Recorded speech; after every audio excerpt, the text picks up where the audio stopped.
Well, if you're trying to figure out where I'm going with this, you'll see very soon if my MS Paint will load back up. I just had it working like literally 5 seconds ago. But hello! So yes, I, going into this, thought to myself, hey, so I made a whole adventuring party based off of drawing cards from the tarot deck. So I thought, what if I expand that out to a whole adventure? What if I have it more than just the party? What if I have it be the actual campaign they're running through as well? But to pair that, I also was thinking, well, what about, honestly, a spreadsheet? A spreadsheet might be easier for this. But what if instead of drawing them randomly, I have it follow the fool's journey of the Arcana? So that's what my plan was for today. I was just kind of going through different encounters representing the different Arcana. You have to see and hear it before you judge. Okay, well, I wait your judgment eagerly. So I'm not sure if what I'm looking for is a mix of social and combat encounters, but I thought, hey, what is a good series of encounters that could represent the Fool's Journey, or perhaps kind of JoJo's Bizarre Adventure Persona style, represent all of the reversed meanings of the different encounters. So that would be step one, but hello, how are you doing today? I figure let a couple more people filter in first before I start making any decisions. Yes, it will come. Although first, just so that we're all on the same page, I suppose what I should do is first open up the thumbnail that I have for this video.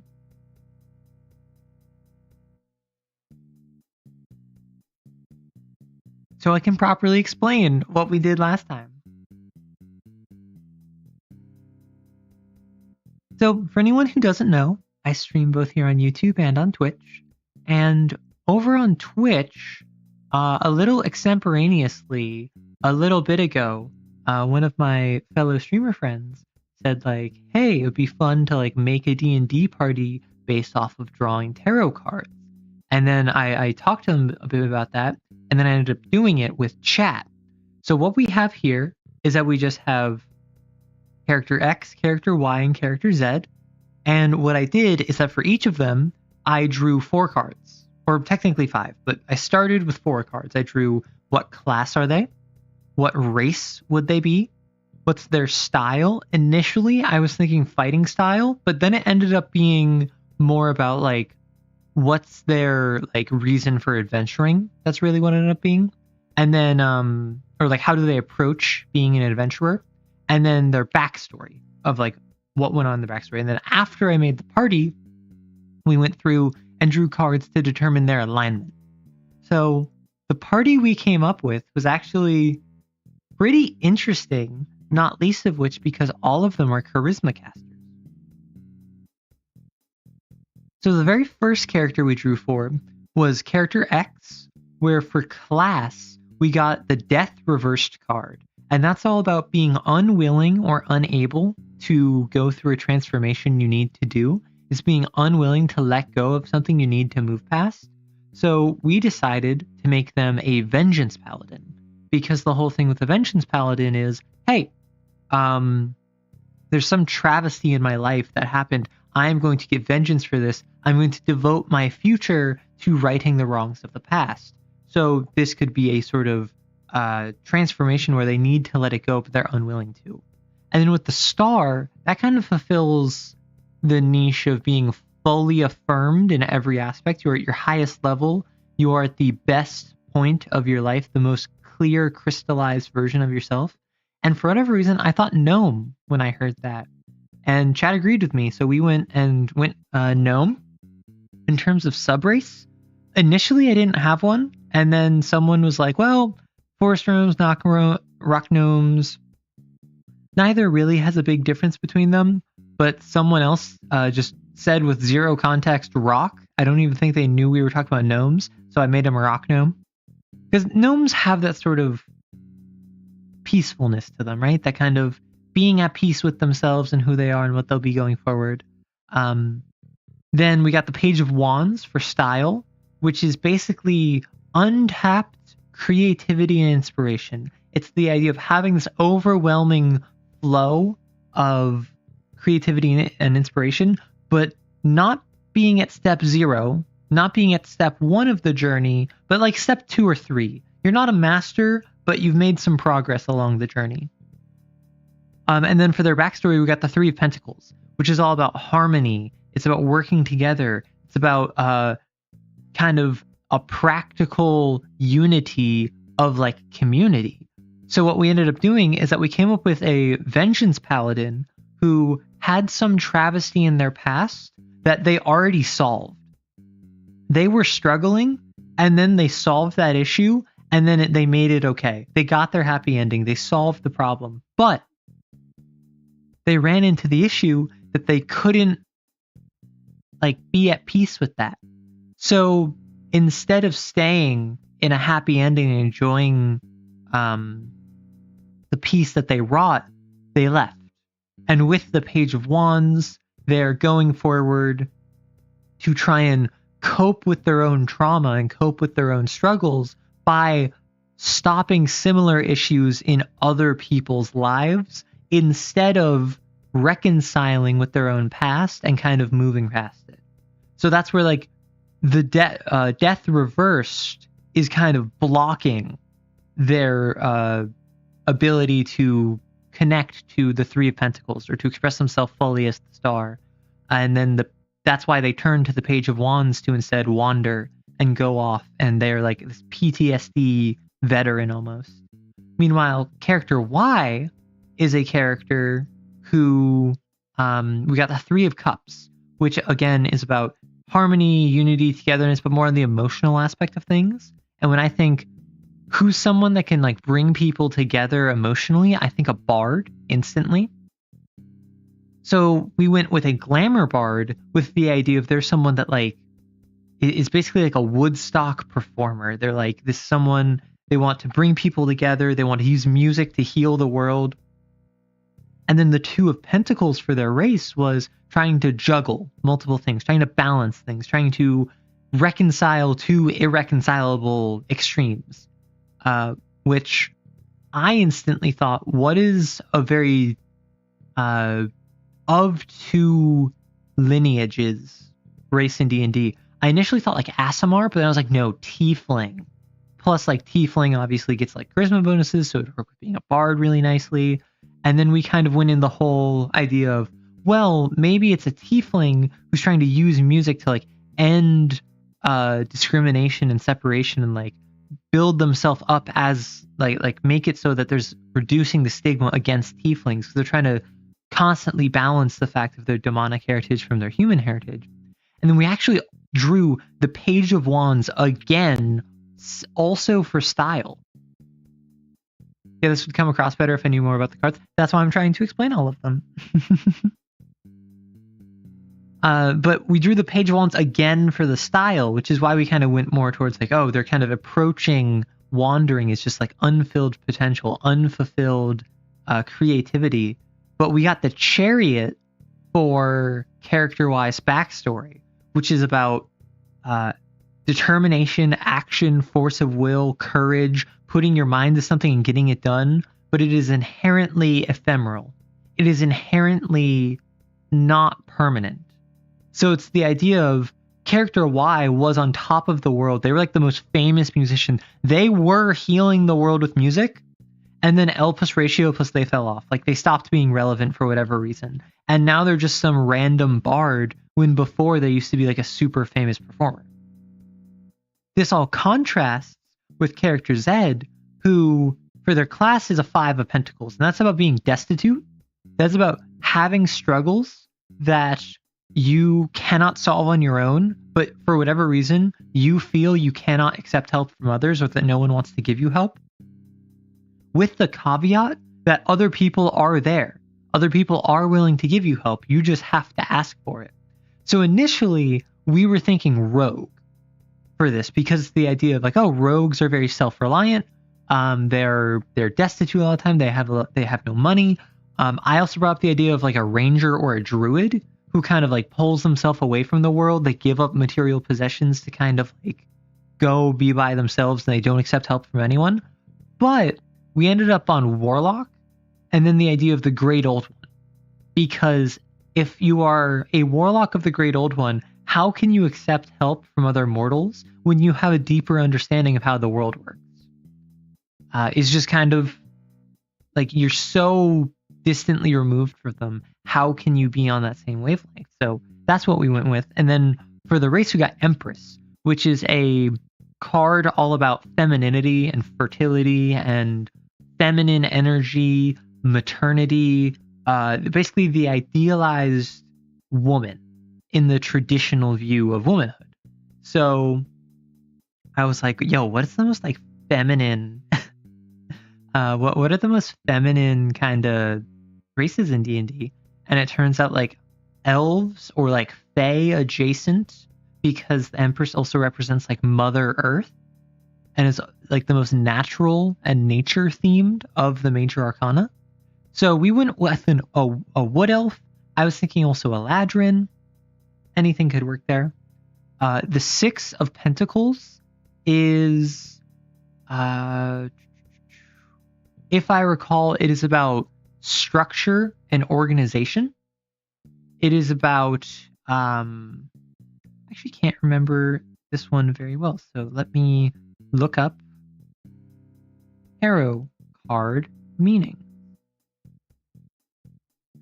And let me pull up this one. And if you want to follow along and look up anything with me. Oh, not letting me. Oh no, it's not letting me pin.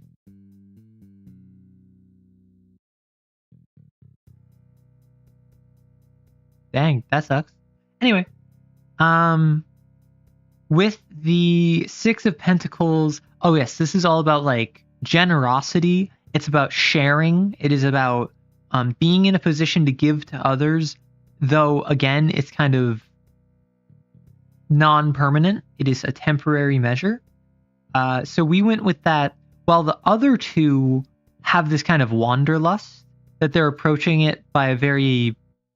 You're too high for that? Listen, my man. Do you want me to just like stop talking? Do you want me to just put on like really like techno music that will get me copyright struck? Because like, oh my gosh, there's this one video. It is it's like I heard you like polyrhythms, and it's just like it's effectively like auto-tuned like water droplets is what it sounds like. And it's just like complete, just an absolute trip to listen to. And then it has the MIDI program visuals. Okay. I got you. But yeah, so we have the Six of Pentacles, which is all about charity. So they're like a guild member helping out the other two. But then the Five of Wands is about strife, is about everyone talking over each other, is about a lack of unity. So it's the idea of Character Z was demoted in their organization, and that's why they have to help out characters X and Y. So that's why they're a party. They kind of have Character Z is the like official representative of like a guild, and then Character X and Y are like contractors. They're random adventurers. So we have a PTSD vet, we have someone who wants to heal the world with music, and we have someone shafted by the system. And just we drew some tarot for their alignments. So we have the Chariot, we have the Eight of Wands, we have the Ace of Wands, and we ended up chaotic good, neutral good, lawful neutral. So pretty good array of, we have a frontline fighter, we have a support, we have an arcane caster, we have good characters, we have neutral characters, we have lawful, chaotic, all over the place. But with that in mind, we have to think to ourselves, what are the sort of encounters that they would come across? What would this party face on their journey and as they adventure together? So what we need to decide and I think this is just going to be up to me really, is would it be following the Fool's Journey, which is following the different Arcana cards in order to...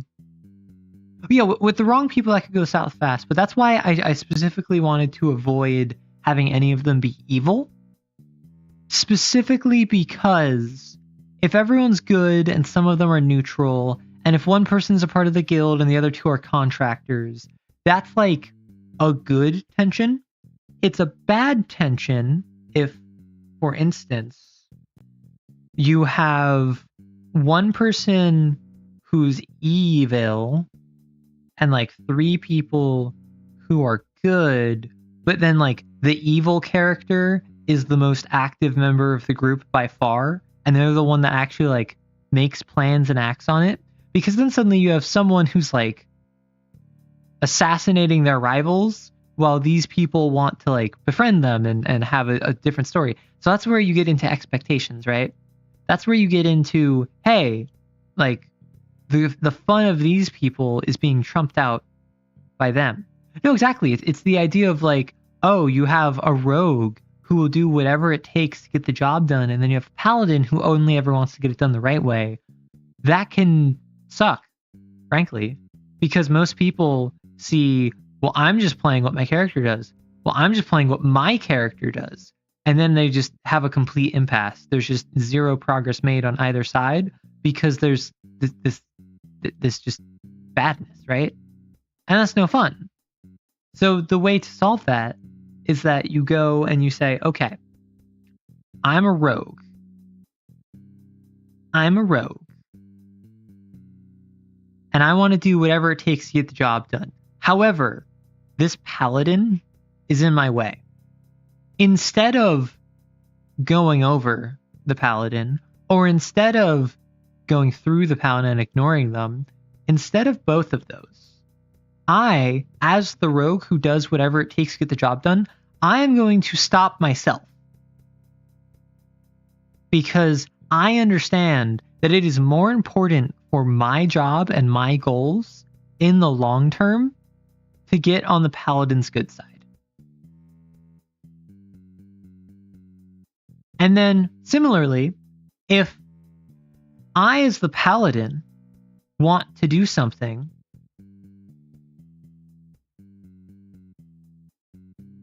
but the rogue is getting in the way, because, for instance, I want to take this person prisoner, but the rogue is like, no, they're dangerous, or I want to set this person free, and then the rogue says, no, they're dangerous, they'll hurt more people, like, we need to execute them.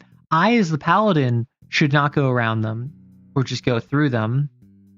What I, as the paladin, should do is, again, stop myself, because I can reason I am not going to hurt this person. I'm not going to do anything. However, I have the ability to turn my back and not look at what's happening. I have the ability to not stop the rogue from doing what the rogue needs to do. And then the rogue has the ability to not stop the paladin from what the paladin needs to do. Suddenly, you have characters who are not only more complex,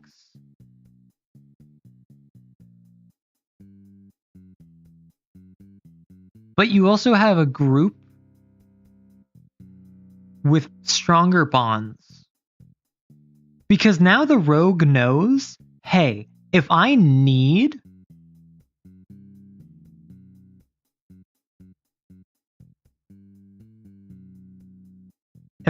this thing, the paladin will let me do it. But I better have a good reason for needing it. And the same thing with the paladin, right? And then suddenly, instead of 2 people butting up against each other, it is 2 people accommodating each other's needs, not only as characters, but also as players. Then everyone gets to do their cool stuff, and no one has to feel like they're constantly getting shafted. And if you're a public GM, your players would troll you into oblivion with that gimmick. That's why you don't play as a public GM. That's why you do this with like folks that you know would not troll you with it. Unfortunately, this is not something I think you can just whip out in public. Although, it would be very fun if you made like, I don't know, 3 to 7 characters, and then you said, okay, I want you to draw a tarot card. And based on the card, I will assign you one of these like 3 to 7 characters. Because then it's just like, oh, you got the 7 of Swords. Yeah, you can play this rogue. This rogue is perfect for you. Oh, you got the 1 of Wands. This like apprentice wizard. Perfect fit. Over half the players in the hobby have no groups at home. The public GMs, they have no games to play. No, I'm not saying don't be a public GM. I'm saying don't try and run a weird like Arcana themed game where you draw tarot cards to determine the party as a public GM.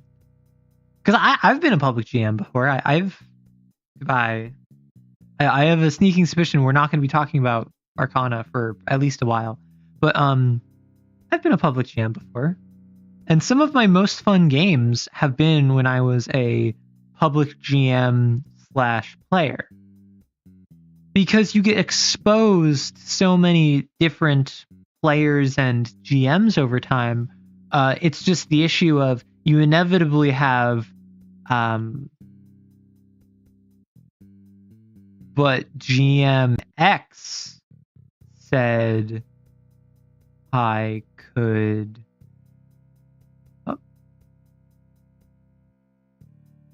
dot.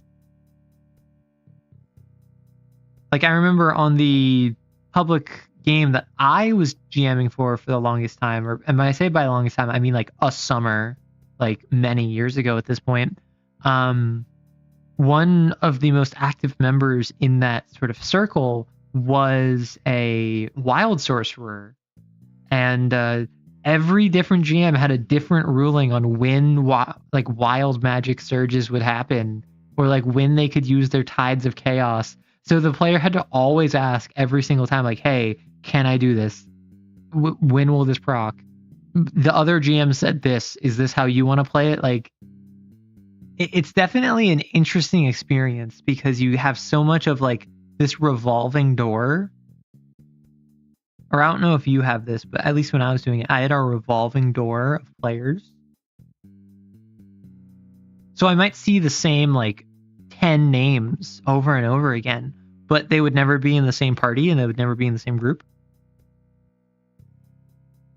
So I'm constantly running into new situations and new combos, and I'm hitting like oh, this warlock is a super tactical player, and they really didn't have fun this last session because they're playing with a bunch of like actors and storytellers kind of people. And then the next session they're just like number crunching with this cleric over here. Oh no, they managed to do 100 damage in a single combat turn at level 2.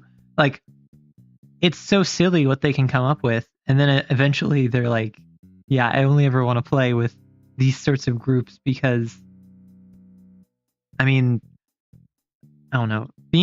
Public games are very hit or miss. They're also anxiety inducing. Because it's strangers. and I don't know about you, but at least with me, whenever I'm playing, I tend to go like really hard into it. So seeing like being really weird in front of a bunch of strangers, even strangers who ostensibly have the same interest as me and like have that same tolerance to weirdness as me, I always get so embarrassed because I'm like, no, don't look at me. I'm not perceived. I do not exist. Like, me? No. Although I do tend to DM, which means that I tend to be a lot weirder because whenever I'm a player, I just kind of like, I don't know. When I'm a player, unless I forcibly like make myself like fade into the background and like be a background character, I tend to take over games a lot of the time because like I have a lot of DM experience because I have a very like good idea of what I want to roleplay and how. I'm generally more confident in doing just like plans, but also just like having conversations in character than a lot of other players are. So unless I make an active effort to be like, no, I'm a background character, please don't focus on me, then I run into like, oh, this is the Arrow show.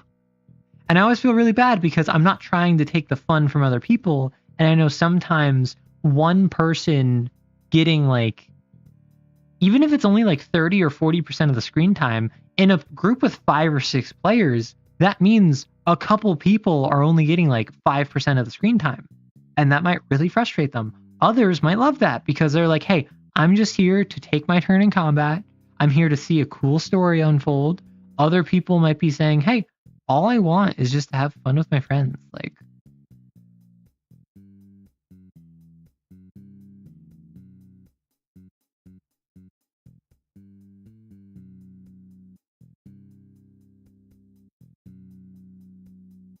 you have a nose and you also have lips. I don't know what I'm drawing here. It's like a sideways goblin. No, let's give him the butt chin.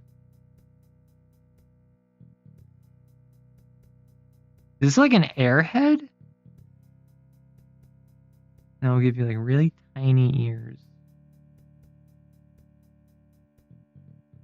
Wait, no, I already gave you ears. What am I talking about? Like a cat. What? And we'll also give you a comb over because why not?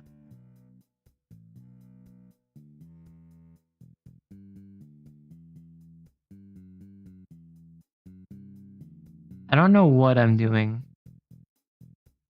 This is less of a chin and more of like a neck.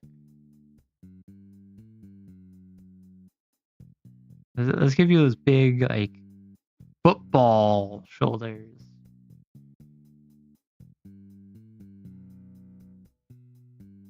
And we'll give you a really skinny torso.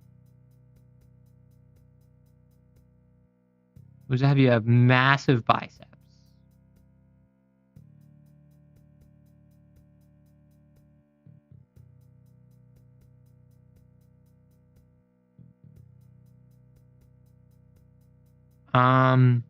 You can have pincer hands. They're easier to draw. Hello, how am I doing? I'm doing well. I was talking about tarot, but Steven was way too high to get it. So then I just started drawing this like funky little dude.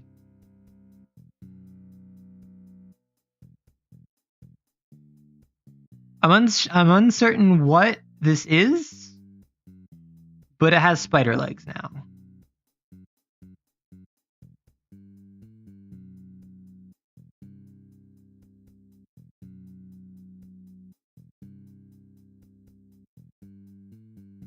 And then like I'm gonna add some depth to this. Yeah. Okay, so I don't know what this is, but I drew it. And you know what? You also get a t-shirt.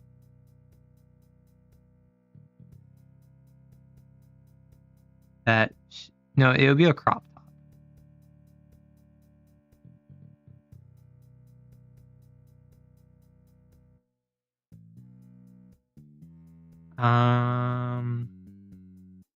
What else? So obviously you wear jeans with your spider legs. That means all of the spider legs gotta have like little.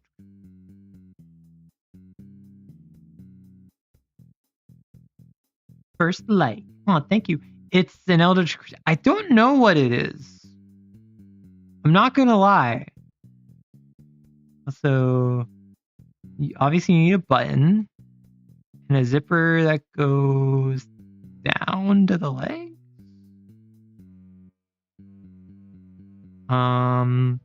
What? okay, so y'all tell me. So obviously, so I think it's a deep V. It's a deep V crop top. I feel like this is the sort of like entity that would wear like a shark tooth necklace.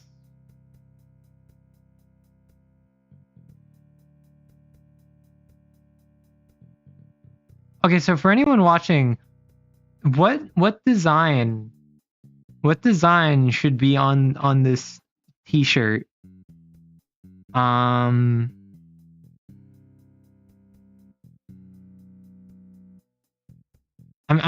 trying to think. Like, I'll also give you like a soul patch. Also give you a mullet. This is becoming. You have both a comb over and a mullet. Oh my goodness.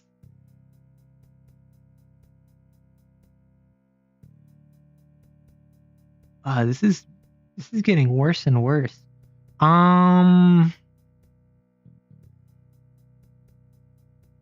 think.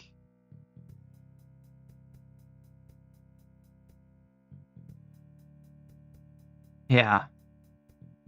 A PNG of Raising Cane's logo. Let's look at this.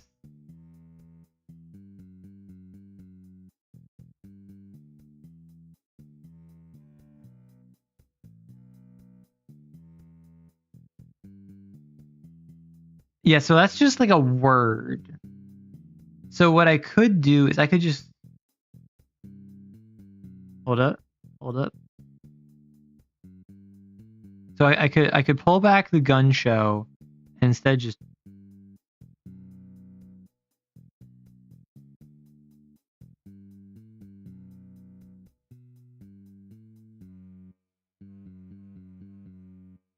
okay, so I know I said that this was gonna be like D&D tarot stream. What if we just made a D&D adventure off of this guy?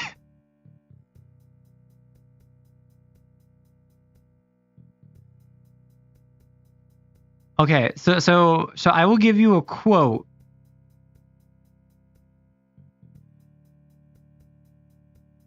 Hey. She said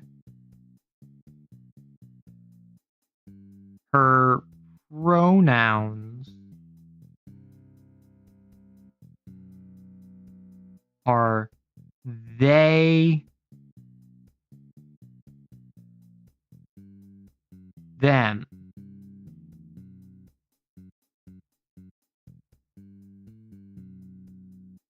All right. You may not like it, but this is peak performance. Let me clean this up a bit.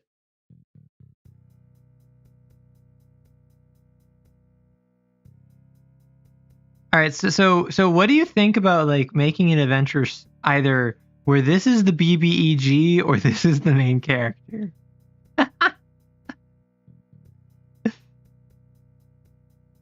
Well, yeah, like she said her pronouns are they, them. Like, what don't you understand?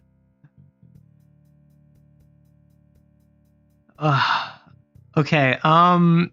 So question. Who do we attribute this quote to? What is this creature's name?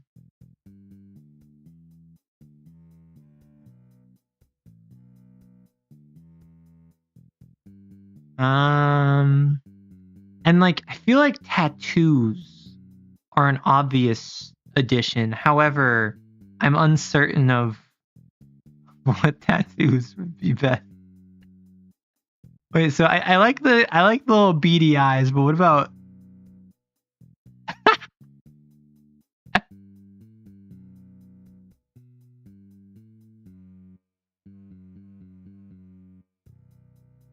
so are these glasses?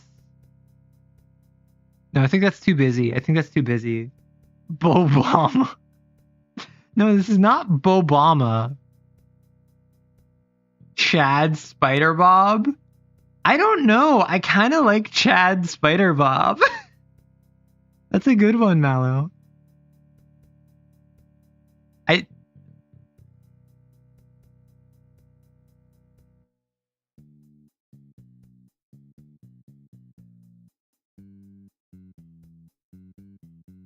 Okay, so I don't know. I don't think I've quite asked for fan art of myself. However, if I could get any fan art of Chad Spider Bob, I will. Okay, this is my proclamation. If anyone here is a clipper, please clip this. If I get fan art of Chad Spider Bob and it is safe for work, I will 100% make it my profile picture. Oh my gosh, I'm saving this. And the best part is AE isn't here. So I can use this as a reaction image to AE or my other streamer friends. Chad Spider Bob origin. Okay, so this is Chad Spider Bob. Assuming that I actually get fan art of this creature. So should we just like develop some lore for Chad Spider Bob? I think that might be fun to just kind of like figure out some details on this strange creature.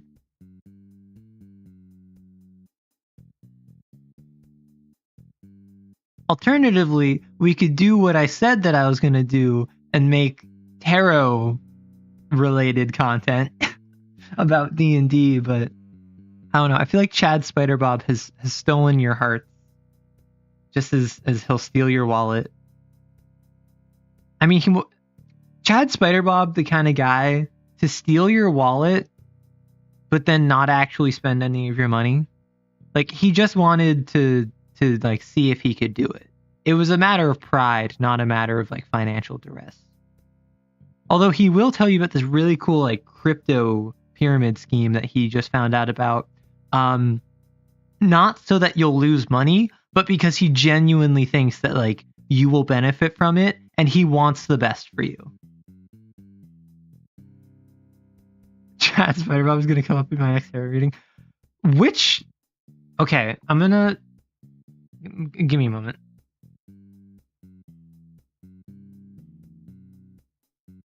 I've grabbed my deck. I'm going to draw a card to see which card is associated with Chad Spider Bob. He's not going to steal your wallet. He covered me for a beer and wants me to pay. Okay, tarot deck. What card best represents Chad Spider Bob? Oh, a card fell out of my deck. That's the decision. Okay, it fell down face first on the ground. The Two of Wands. Okay. So let me just double check. I saved the origin of Chad Spider Bob. So what I will do, I will thousands of years of pagan history for this.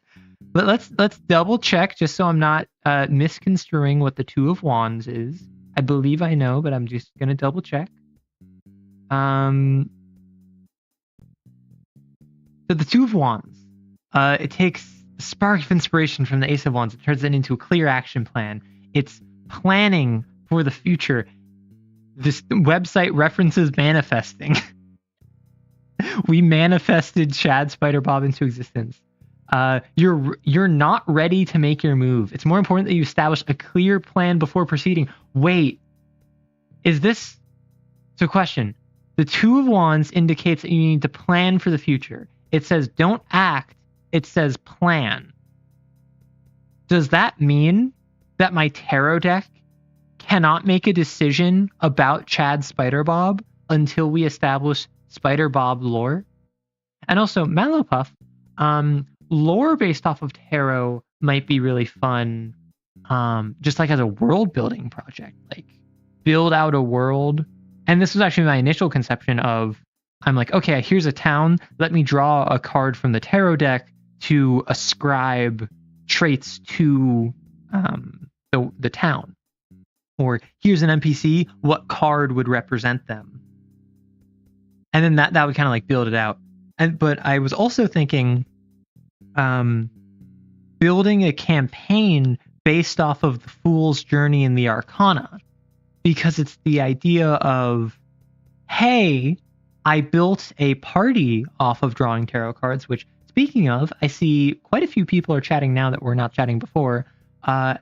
Did you hear me either on this stream or on the Twitch stream on Sunday, where I built a party out of tarot cards, and I determined the party's class and race and like backstory all off of tarot cards? Because if not, I'm happy to go over it again. I just don't want to talk anyone's ear off if they already know. Chad's lore and background from tarot. That would be interesting. I did just practice. See, and that's the thing, Sammy, I wasn't sure if it was saying we have to wait and like after lore is made, or if it is he is the sort to plan for the future, because like look at this man.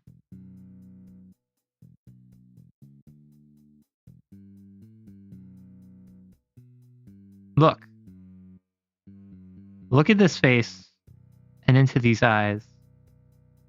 Tell me this is not the face of a man who plans for the future and every eventuality.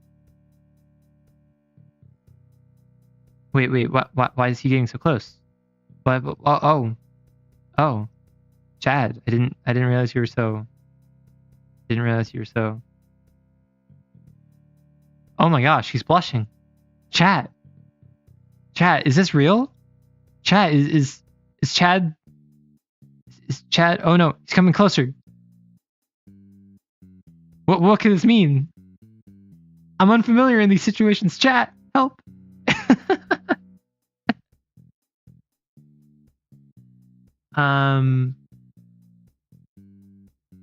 But yes, so we can definitely go into his lore if you'd like. I'm happy to I don't think it's a romance between Chad and me. I think it's a romance between Chad and Chat. Because think about it. The ship name between Chad and Chat is just Chat. It would be Chat Spider Bob. You would take on his last name. And like, who could say no to this? Look at that soul patch. Look at that pointed nose and the furrowed unibrow. His comb over that falls back into a mullet, like waterfall flowing from the peak of a mighty mountain. I don't know. I think he doesn't have eyes for me. I think he has eyes for you guys. This is so silly. Yes, if anyone was not present for either my earlier explanation, yes, the cleft chin. I mean, wait, sorry. I think that there is one aspect of him that was incomplete.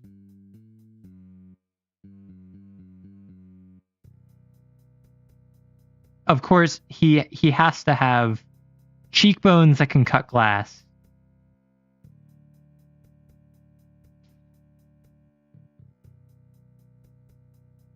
See, I actually don't know if I can represent that properly. As you might have guessed, I am not an artist. And you know what? He's got a little dimple.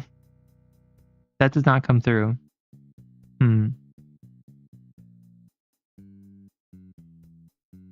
Yeah, canonically, he has like a dimple on his left side.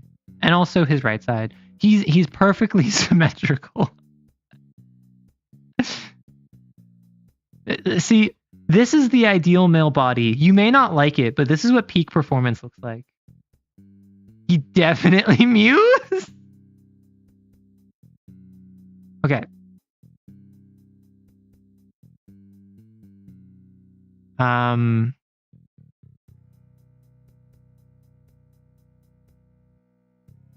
Chad facts. Muse. Invests in crypto. But hates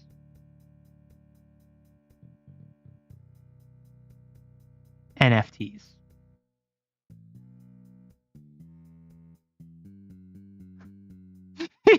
He doesn't feel safe. Well, I don't know. Okay, so Chad, queer ally, obviously, but like he himself is not queer in any capacity. However, he's just a really strong ally, and sometimes he doesn't really get it. Sometimes he says, she said her pronouns are they, them, but like he means well. Question. Is Chad stupid? Or is Chad like weirdly intelligent, but just kind of socially inept? Yeah. Wait. Queer, attempted queer ally.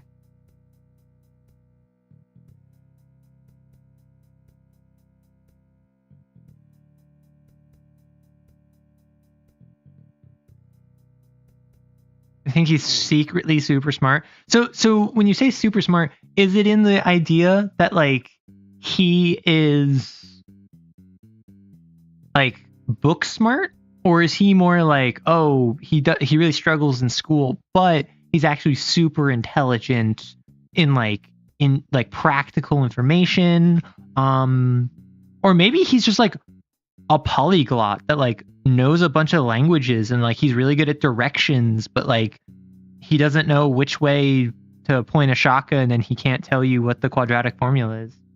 I feel like he has high int, low whiz, and variable. High int, low whiz, so riz. No, invariable is different than so. My apologies. Or variable.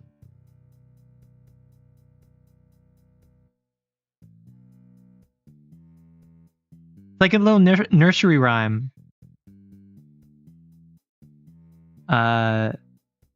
He has high int, low whiz, variable riz.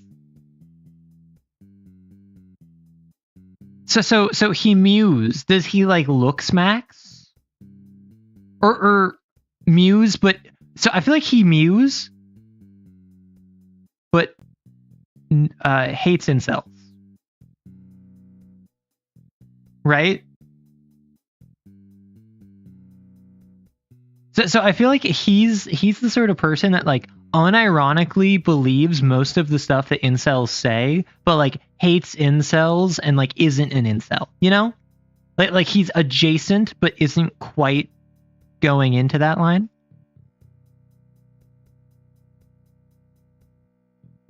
Yeah, he's a walking oxymoron. I think the more contradictions he has, the more colorful his character.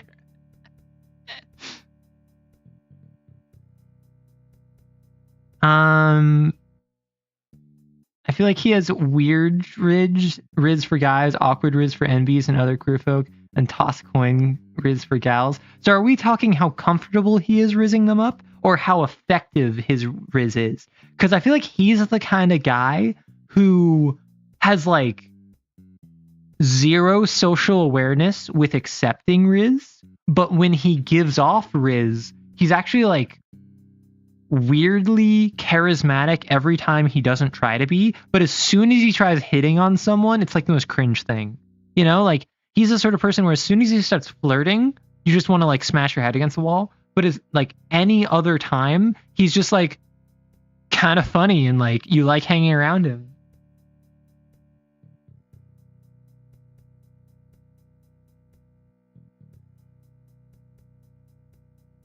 You all know, I think that he believes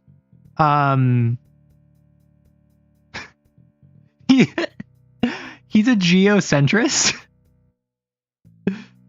So he believes that the sun revolves around the earth, but he thinks flat earthers are stupid.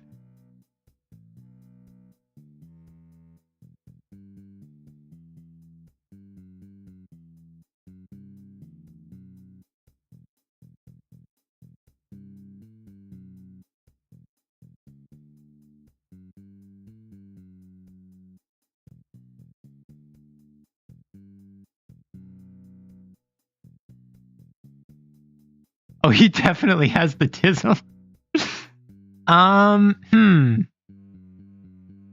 So when we say he has a touch of the tism, is he just like, oh, you sweet summer child, or like is he like actually?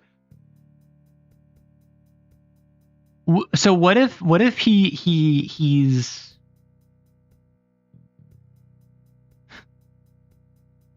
what if he has like autism, but he's just so high energy that he accidentally got diagnosed with ADD.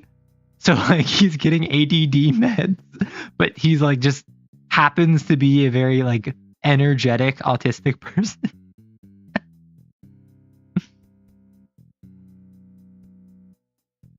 Oh my goodness.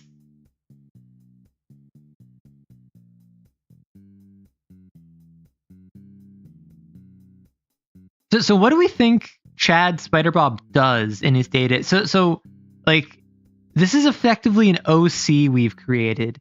Is Chad someone that like lives in the human world and like no one pays attention to the fact that he's got like spider legs and crab claws? Or is he just like in his own world? Like what is Chad lore? We have some Chad facts, but we don't have any Chad lore.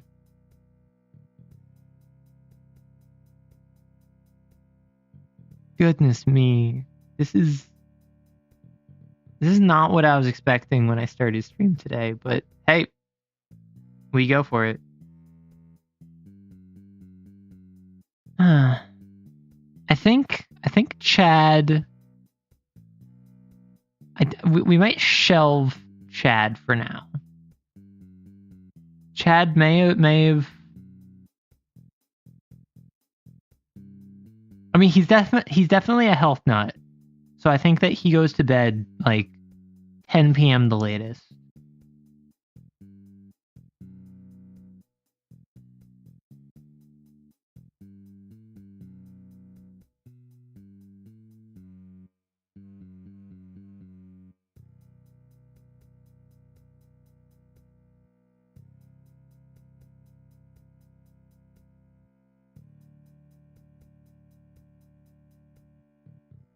And I think that is all for now. Since I'm pretty sure I scared off some of my viewers with all of this talk of Chad Spiderbob. So,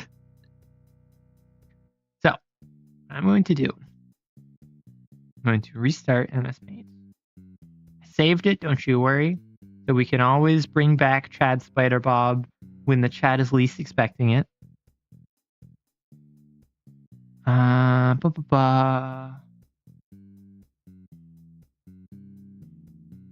now, the question is, do we go back to tarot or do we keep up the silliness? We don't need them. Any who are weak enough to not survive the Spiderbob event, the chattening, lurk number go up. I really hope you missed that, because I want to surprise you with what very well might be my channel's new mascot, Chad Spiderbob. Get spider-bobbed, idiot. Oh my gosh, that'd be so much fun. Yo, guys, send Chad Spider-Bob to your friends to totally Spider-Bob them. So silly. So silly. Tear.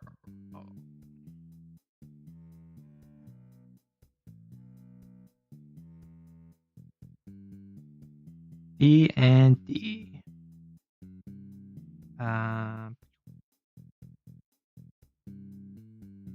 Wait, let me just double check. Archivist is streaming right now, right? Yes. So that's why he popped into Lurk, because he's currently on a stream, so therefore should not be communicating with anyone else. How do I... Huh? Huh? What? Eh? Eh? Eh? Eh? Question marks? This is why I just say D and D. I don't say D and D. It's so difficult. Difficile. C'est difficile. I'm not gonna lie, I kind of got Spider-Bob on the brain. Like, I could just rename... I have the power to just rename this stream Get Spider-Bobbed, idiot. Or that might be our next stream, which, speaking of next stream, I'm actually going to not be available for the next, like, week and a half. Like, starting this weekend into next weekend, I will not be streaming because I will be busy with family stuff. Just going on a trip with some family. So, I will not be able to stream. I might be able to stream tomorrow or Friday on Twitch. The issue is I'm currently working to fill up a series of videos for, like, next week, some shorts, and hopefully also a video, because I already have the script done for one. So I might not be able to stream. And I haven't streamed as much as I wanted to. I should be, what's it called? I've been keeping to my schedule of, like, 2 streams a week, 1 on YouTube, 1 on Twitch, but, like, I'm an affiliate on Twitch, so I want to stream more on Twitch. And if I'm on Twitch, I can Spider-Bob some idiots, because I doubt that they're watching this YouTube stream. Yo, any VOD watchers, I'm kind of curious how many of you there are. So make sure to comment in the comments of this stream after it is already ended and whatever, because I can still see the comments on a past live stream. Just talking about your thoughts on Chad Spider-Bob. Oh my gosh. I don't want to overplay the joke, but now my brain is just filled with Chad Spider-Bob. Okay. Minor detour.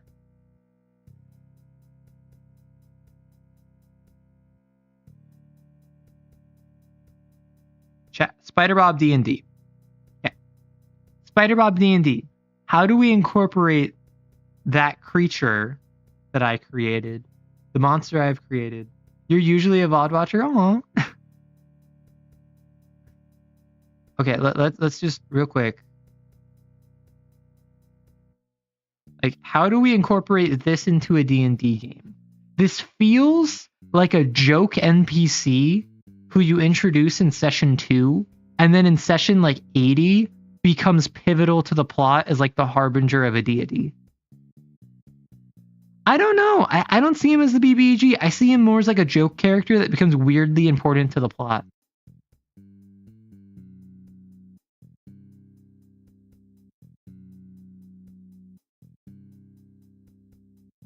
Joke NPC turned BBG. I could work with that. So let's think about it. Like, BBGs have plans, or some might call them goals. What would a Spider-Bob plan involve? I'm thinking it would either be something good but misguided, or something completely, like, petty and, like, y'all know this. Y'all know the ProZD sketch where it's the villain who always unintentionally does helpful things. and like it's that a villain poisoned the water supply, but then it turns out that the city's pipe infrastructure was so rusted and out of date that the poison didn't actually go anywhere, and then it brought attention to that, and the fact that the villain got to poison the water supply in the first place demonstrated that political officials were like embezzling money from security cameras and like security infrastructure, so they took down a major like fraud ring, all because the villain tried to like do a Batman villain-esque poisoning the water supply. I feel like Chad would do something like that. I feel like he would be like, I'm gonna unleash the 7 gates in order to awake the Tarrasque. And then it turns out that the Tarrasque that he wakes up is like a secret weapon of the gods to fight off a demonic invasion. And it just so happens that at the exact moment that he summons the Tarrasque, someone else like a million miles away was like opened a gate to the abyss, and we would have been screwed had the weapon to fight the demons not been awoken. Since he's intelligent planner type but low wisdom type, he could be a great schemer but has immensely poor execution and luck. Oh my! So he's just Megamind.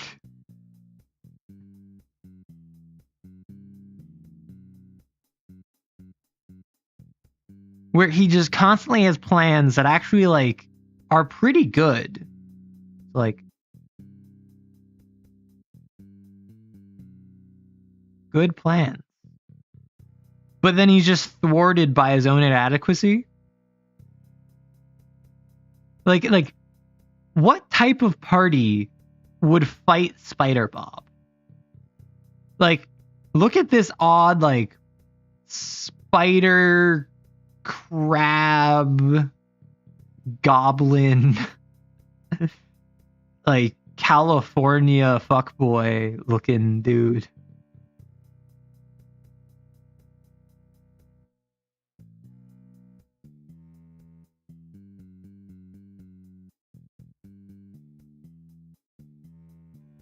I'm just demonstrating all of the different segmentations that he has. I feel like he's got a bit of surfer in him. So when I look at it might be the crab bits, it might be the shark tooth necklace, it might be like the California surfer, the Jersey Shore, the kind of like not very pleasant outlook. I feel like his grand scheme would be nautical themed. I feel like it would be he wants to utilize like a magic item to cause tidal waves to like smash into the coast, or like he wants to raise the water level using like a portal to the elemental plane of water.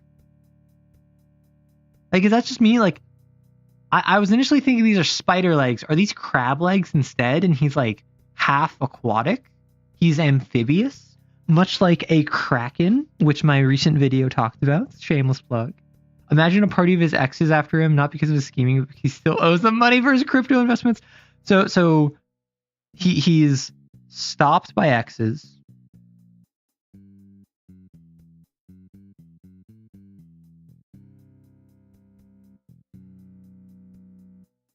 And let's be real. Like, he's like cishet, right?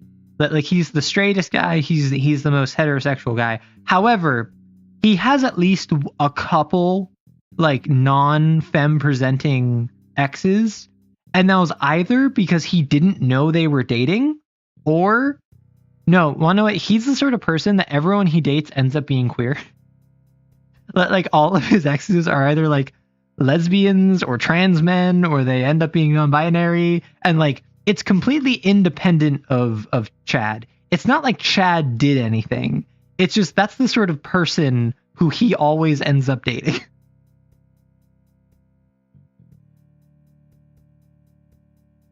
And like, he's fine with it. He doesn't take any issue with it. He's not insecure about it.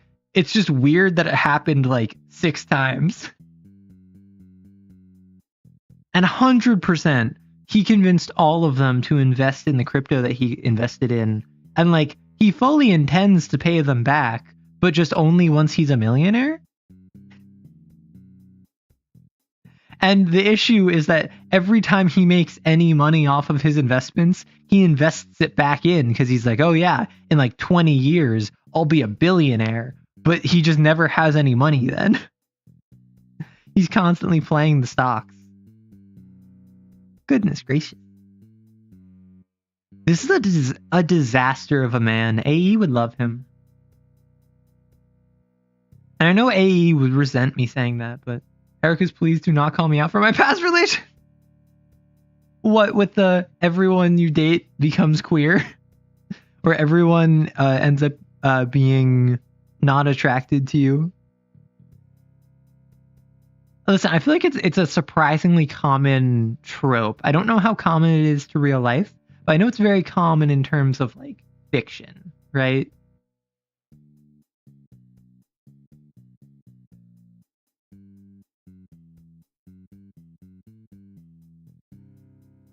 So question. What crypto does he invest in? He definitely doesn't invest in Bitcoin. He didn't get on the Bitcoin train until it was too late. And he's smart enough to realize that, like, Bitcoin is... I feel like a big part of him is the hypocrisy.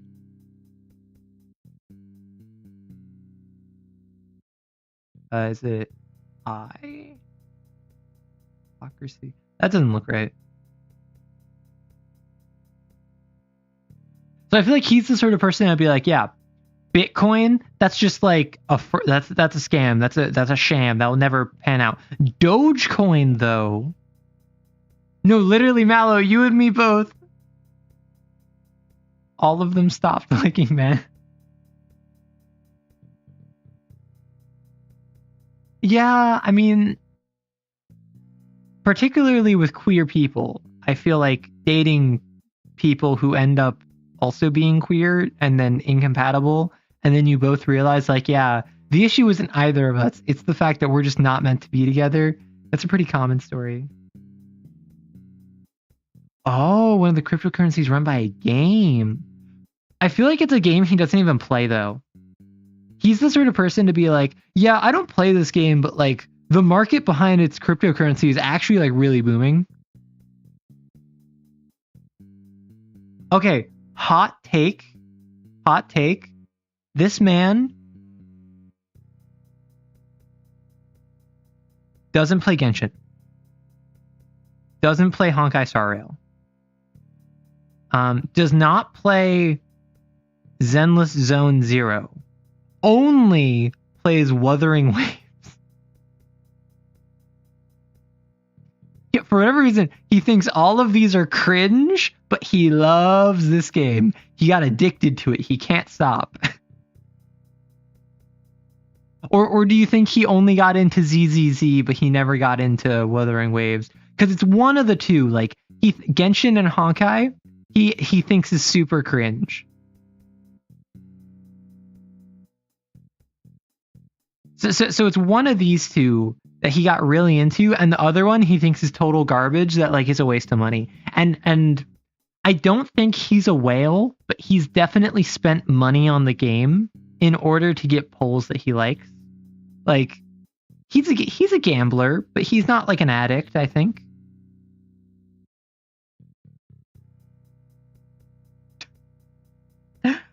One time he went to a strip club and then demanded at the manager that the dancers and the workers there were treated better, and then he got kicked out. That did not stop him from going to the strip club again. This is such... I kind of love how stupid this guy is. He's so silly.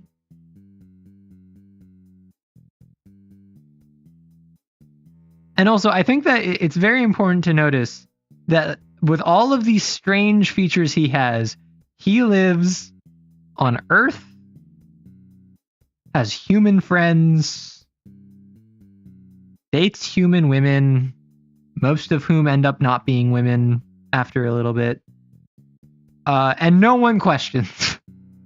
Very like BoJack Horseman of just like, Why the arms? No one questions. Why the legs? No one questions. He got kicked out not because of demanding better treatment, because he got too wasted. No, I feel like he demanded they get better treatment because he was wasted. Like, he got too drunk, and then he saw that someone was like being rude to one of the dancers and like got really aggressive and sticking up for the dancer. And then security had to be like, yo, like, calm down, bro. And he's like, no, these dancers need to be treated better. They provide a service that is integral to America. They are the backbone on which this nation is founded. And he got like really weirdly political about it. And then he ended up getting kicked out, and then he just came back like next week. But he was definitely wasted. Like, that's why he did it. Because remember, at the end of the day, Spider Bob, Chad here, is not like... He's like positively masculine in all of the weirdest and most hypocritical ways.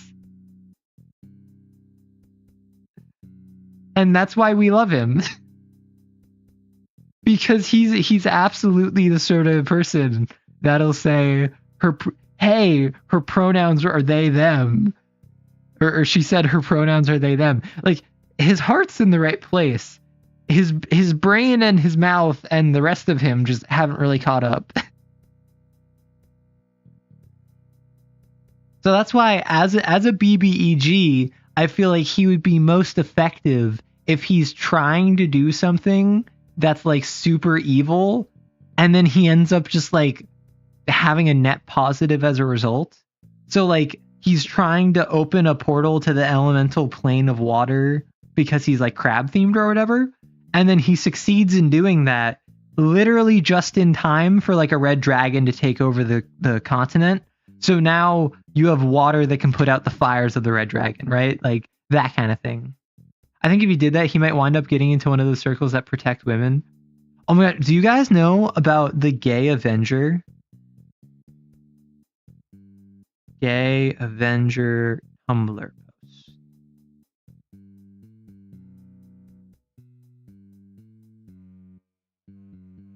So there's this Tumblr post from years ago, which is, it's this guy at the club, and he's like, it's a gay club, and this guy's like bumping and grinding with all the different girls there, and like generally most of them are sapphic, so they're not into it, but he's like not really respecting that, and he's kind of like pushing on them and like being really weird. So this giant like 6'2" jacked dude goes and like really aggressively starts like getting like nasty dancing with this guy who was like grinding on all these girls at this gay club. And it's a gay club, so like no one has any issue with it because that's expected in a gay club where like a guy is dancing with another guy like that. But this guy is just like disgusted and grossed out and like leaves as a result. And then the guy who was bumping and grinding on the weirdo turns to the like girls that the guy was harassing and is like, yo, are you all right? And then they're like, yeah. So then he just leaves and then goes to the side of the club and just starts scanning the crowd to see if there's any other guys being weird and like making any women uncomfortable so that he can do the exact same thing. And then the post is just like, he's a gay Avenger. So I can absolutely see him being the sort of guy who has like a gay Avenger style role where he just goes around like he's not sticking up for women. He's just tearing down people that encroach on women's spaces. And like it's appreciated, but it's also kind of weird.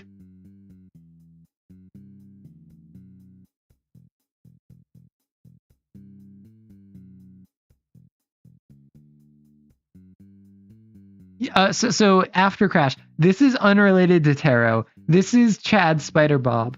You have officially been Spider Bobbed, idiot.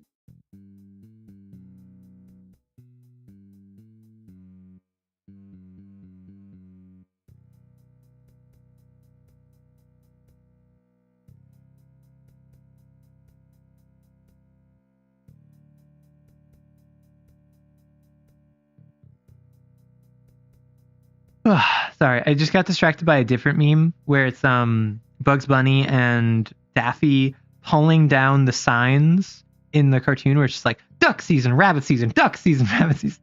Someone made a comic of that, which is I'm gonna top, no, I'm gonna top, no, I'm gonna top, no, I'm gonna top, and then Bugs says you're gonna top. So then Daffy says, oh no you don't, you're gonna top.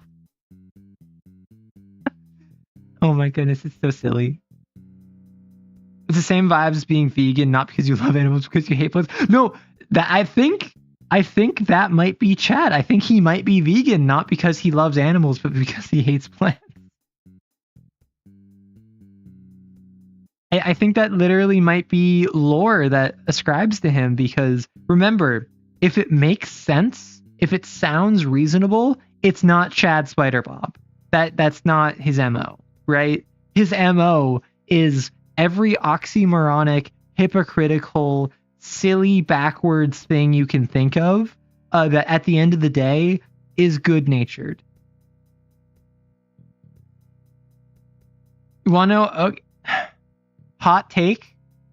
Some of you are going to get upset at me. See how he has these little, like, goblin ears? He wears headphones like this. He can't even hear through them, but he still wears his headphones like this. Oh my goodness. Also, I called this a crop top. Do we think this is a crop top, or does he just have a very like ill-fitting shirt that's too tight on the arms and too like skinny on the torso? Because it could very well be this is like a normal like medium t-shirt, but he needs like an extra large, and he just happens to wear like a medium. Oh my gosh. It's for style? No, literally. Like, he doesn't do this because it makes sense. He does this because he is Chad Spider-Bob. And I will say this again. Like, if anyone draws fan art of him and then @s me on Twitter with it, I will make that my profile picture, because I think that would be so funny. And people would ask me, what in the heck is your profile picture? And I would say, you just got Spider-Bobbed, idiot, with no explanation. All goblins that have ever played within D&D respect. Listen. Goblin? So I'm gonna... Goodbye, Spider-Bob. I can bring you back if need be. I have you saved. So there's different types of drip. And this is kind of like how there's also different types of gender. So like goblin drip is bling. However, it also is disheveled. So if you look at someone and they have like a diamond encrusted necklace and they're wearing like gold threaded robes, that is not goblin bling. I think that's elf bling. That's elf drip, where I think elf that would be dwarf drip. My apologies. Dwarf drip is bling,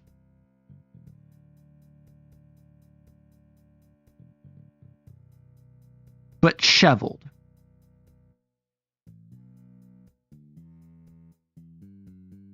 Right?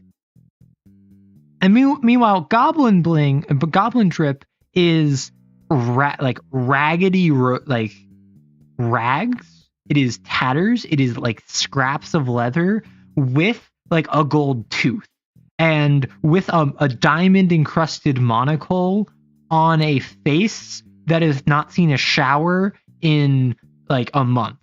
And it is a like copper like and silver inscribed pocket watch falling through the hole in your cut up like distressed jeans, right? That is goblin drip.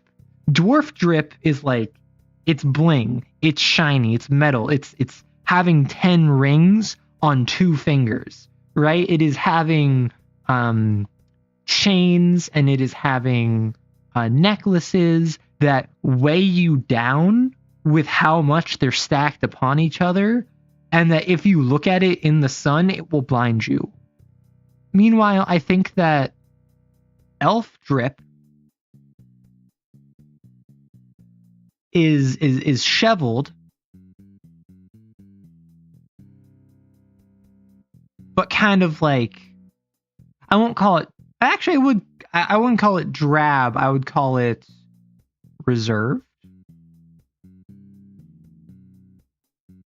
This is soft hues and flowing robes and garments that can flow with the ease and the sound of a babbling brook or fade into the tree line.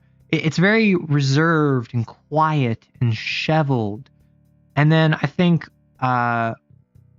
orc drip is controversially reserved and disheveled. You want to know why? Because when was the last time you saw an orc with something ostentatious outside of 40k? Orcs have very drab, low flash outfits. Even the more decorated ones are more tribal. They're more have purpose and meaning. So they're more reserved, like elf drip. However, it's not elegant and regal. It's kind of put together. It's more practical and functional. Kind of like how goblin and dwarf drip both are very flashy and ostentatious, but one is put together. You'll see a noble dwarf with 20 rings, 3 necklaces, an anklet, and a monocle. And then you'll see a goblin that has 4 teeth, 3 of which are gold, and like a watch it stole that doesn't go with the rest of its outfit. So that's why goblins respect drip, is because each has their own unique sense of style, right? Each has their own sense of drip, and I feel like a goblin can respect orc drip. A goblin can respect dwarf drip. I don't think a goblin would respect elf drip, right? Because the bling outshines the reservedness, and the disheveled is completely at odds with being shoveled. But even if they're reserved, the goblin can respect a good disheveled drip. And even if they're shoveled, a goblin knows bling when it sees it. I think that this is kind of like a sliding scale all around. And obviously, humans are boring, so we fit all of these. However, there's no reason why you can't have an orc who is like disheveled and bling, or reserved and shoveled, or bling and shoveled even. It just will be atypical for most orcs, because orcs tend to have that sort of like reserved stoicism that really only comes out in emotion with aggression, which is just very mask. It's a very mask thing to do. Like mask. Let me real quick.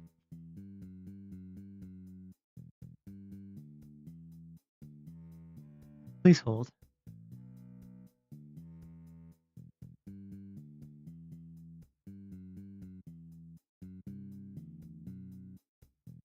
So it would be like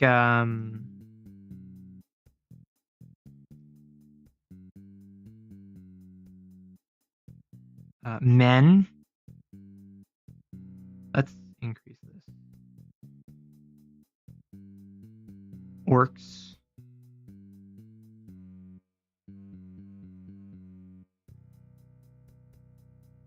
Only expressing emotion through anger.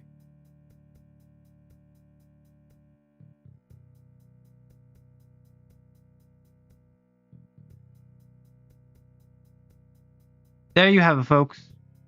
Oh, listen, Kay, if you did not expect the chart of drip in a tangent, you obviously have not been to very many of my streams, because let me grab this real quick before I do anything.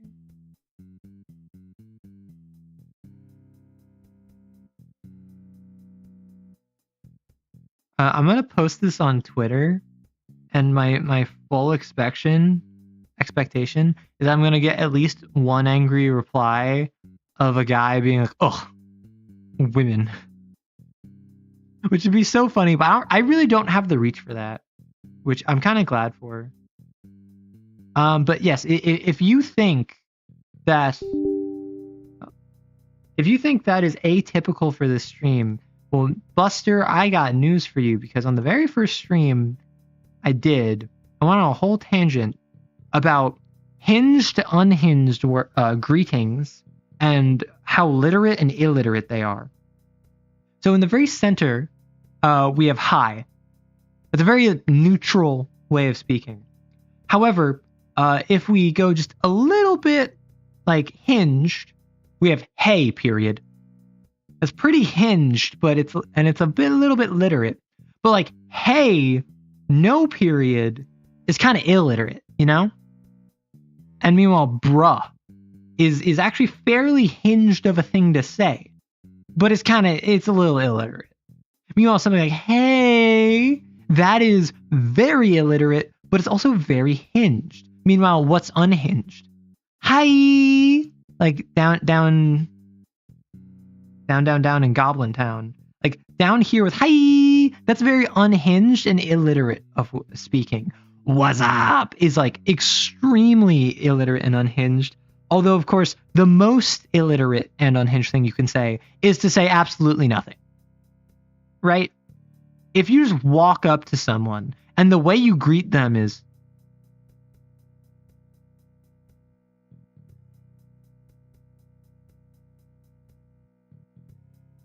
then that is both illiterate and unhinged, because it's very unhinged, but also it is just, you are so illiterate, you don't know how to speak.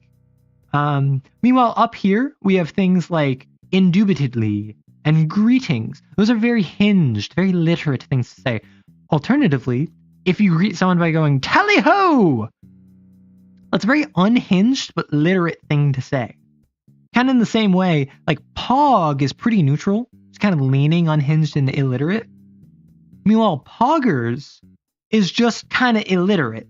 It's not very hinged or unhinged. But pog champion is very unhinged, but kind of literate, you know? You love how the stream has ascended since the conception of Chad Spiderbob. Listen, we got Spiderbobbed, idiot. Yeah, I'm kind of sad I didn't get to see the creation of Chad Spiderbob. Well, if you'd like, I can show you. Hey, she said her pronouns are they, them. And also, that's what the VOD is for. You can go back in the VOD. My guess is somewhere around an hour into it. That is the spawning of Chad Spiderbob. Why? I drew Chad Spiderbob sideways, by the way. For anyone curious who wasn't here for it, I was just kind of like drawing a little face, and then I added more details, and then it became a thing. And then I drew it sideways. And now this is a very silly guy. Of course, I cannot go without saying the distinction between oh whoa and ooh woo. Both are extremely illiterate. One is more hinged than the other. I posit that oh whoa is more hinged of a thing to say than ooh woo is. And I'm curious how people react to this, because it is of my opinion that oh whoa is more hinged. It is more like cognizant of a thing to say than ooh woo. But that is also my opinion. Oh right, I forgot I made this meme. I got so distracted. Let me schedule this to post. I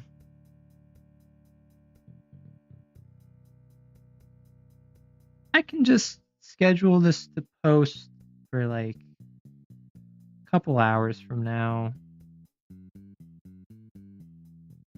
Actually, no, I'll just post it tomorrow. Boop, boop, boop. 1 p.m.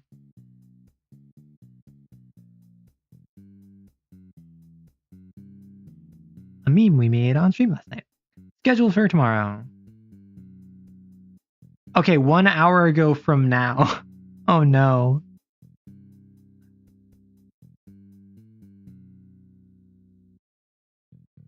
Yeah, we went so far from what the intended start of this was. I might just like, I don't know. What if I just like start playing a video game? Just to like full tilt the complete shift away. What if I play like Persona?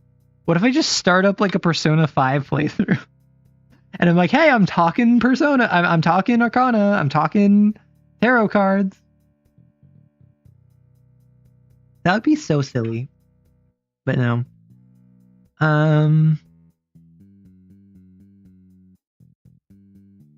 Yes. So this is a big distinction I think needs to be made in terms of drip is what culture are we talking about? Because each has their own perception of drip. And if we want to talk drip ethics, the morality of drip, we can get into cultural relativism. Because I think that oftentimes in terms of an ethical quandary, cultural relativism is kind of derided as being lazy and hand-wavy. But if we get into the idea of there's only one correct form of drip, which would it be? Like, which speaks most to I suppose to my audience, because I guess I don't have the sample size I need to make assumptions based off of even the US population. However, I'm kind of curious, what kind of drip are we feeling? What kind of drip do I have? I feel like I'm fairly on the reserved side. And though I do kind of give like a punkish aesthetic. Well, see, that's the thing, Kay, is that initially I made them spider legs. However, I think for cohesion of character, if they end up being crab legs, that wouldn't be an issue. The point that matters is that he's got a lot of legs and he has genes. He has one gene for each leg. But so if we look at me, like let's. I do not remember how I. Please hold.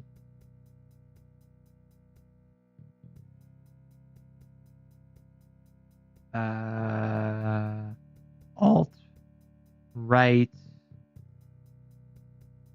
Yes.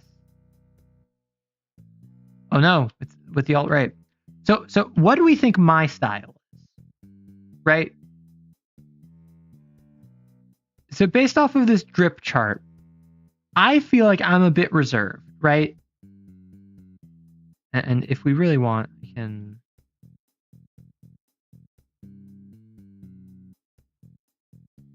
Like, I feel like I'm a bit reserved. I don't think I have a lot of bling. I don't have a lot of flair to my model.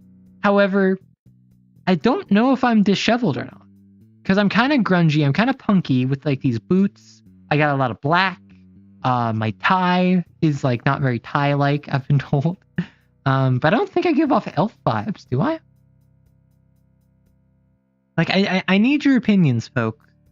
I need to decide whether or not this is something that I am, well, cause I don't know. It's definitely not dwarf bling. I definitely don't think goblin bling because like I don't have a lot of bling. So I'm either orc or elf. Really, elf. Elf on the shelf.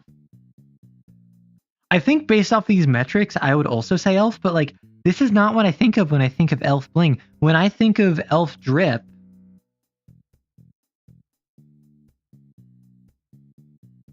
I think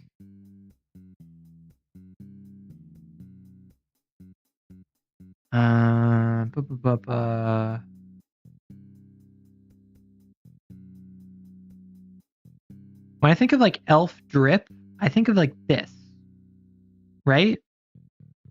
In terms of color, disheveled, but in terms of form and silhouette, shoveled. That's a good distinction. Because I think that I definitely give off more grungier, disheveled color scheme, but my actual outfit, I don't know how well is shoveled. However, like, if I look up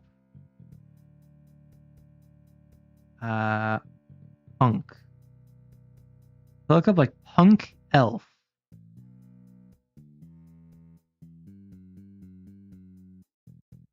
I see stuff like this, right? And I don't know. I just, even that still looks pretty shoveled to me, because you still got, like, even though it's dark colors and like even with this hair swoosh and the purple to it, and it's got like a lot of purple undertones, I feel like this is still pretty shoveled, right? It's like solely the olive green that throws it off. Any color of green would fit for this chart. Man, I need to change the outfit of my jacket because everyone calls it olive, and like looking at it, I do kind of see it being olive. I was going for like more of a gold because that's actually what a lot of my highlights are. How do I? There. Like if you look at my eyes, hello, and like the highlights to my hair, these are pretty clearly gold, right? It's the issue of my jacket is like, this is absolutely olive green. Now that people have commented on it, I'm like, yeah, I know.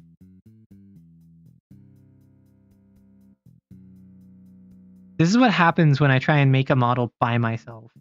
Mistakes were made.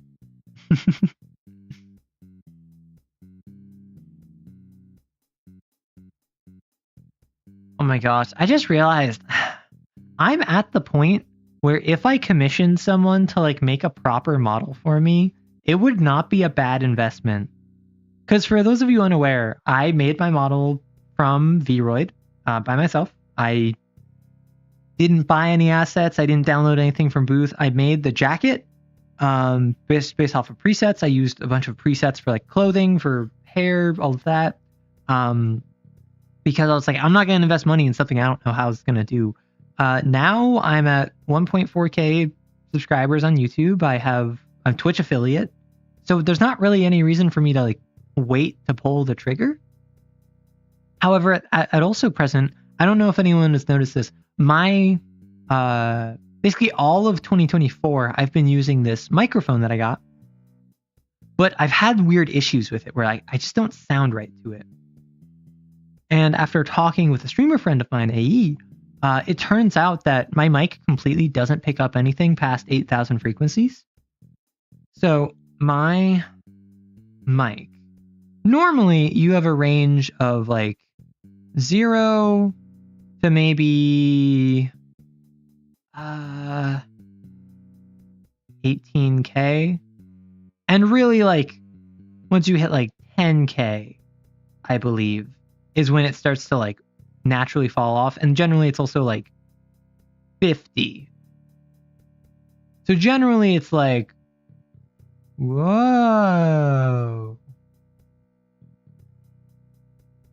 Kind of like that. So what my mic is doing is that what my mic with these same kind of things is going like literally like that.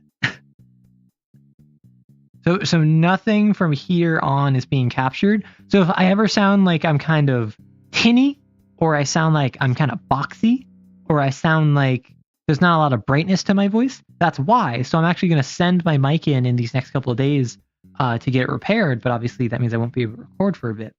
So my hope is that I can get that in. I'm actually going to be indisposed for this next week. So starting this weekend, going through next weekend, I will not be available to stream anyway. So my hope is get this sent in like tomorrow or Friday. They take like 2 weeks to repair it and then send it back, and then all is well. But obviously that's never how it goes. So I'll have my backup mic, my snowball mic that I was using back in like September, October of last year. Oh my goodness. This will be so silly. So silly. Oh my gosh. Imagine if I just like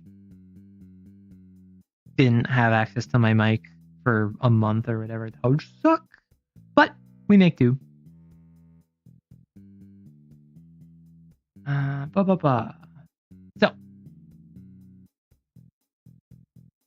in terms of tarot, if we're still trying to get back to that, which I don't actually know if we are, there's 0 through, I believe, 21? Because I believe there's either 22 or 23 major arcana. And then obviously it starts at 0. It's just one fewer than that. Yeah, so the world is 21. So what we could do is we could go through all of the major arcana and create a unique encounter for each of them. I actually was thinking of doing that as a series of YouTube shorts if that would interest anyone. Just kind of going through the major arcana and being like, hey, here's 15 seconds talking about what this arcana does. And then here's like another 15 to 30 seconds of an encounter for it. So I'm not sure. I was thinking maybe talking about that now, but I might save it for a stream.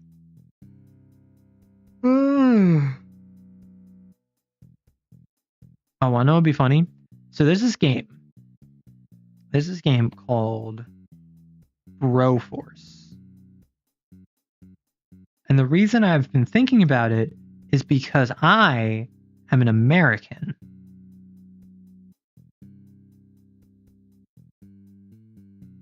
And it is basically like the culmination of like toxic American nationalism of like, it was made like 10 years ago and it's like a side scroller shooter where you're like Team America blowing up bases to like liberate the world.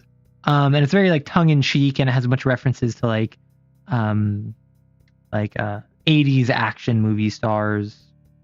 But the reason I thought of it right now is because even though I did not play it for like a 4th of July stream, I thought, what if I play it in honor of Chad Spider Bob. Sorry. Actually, no, I feel like they have to be spider legs because he's Spider Bob, right? So we were discussing on whether or not Spider Bob has crab legs, which I think are versus like spider legs. None of these are legs.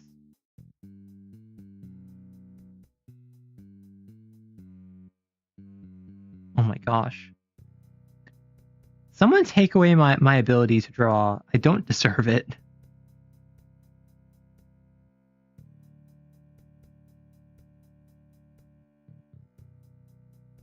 So these are crab.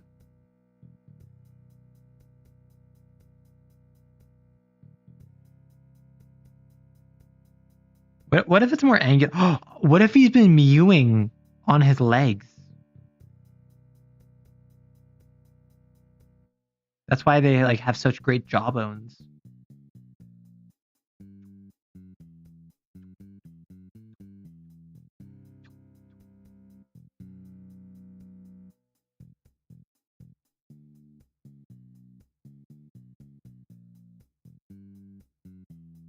Yes, and then this is spider.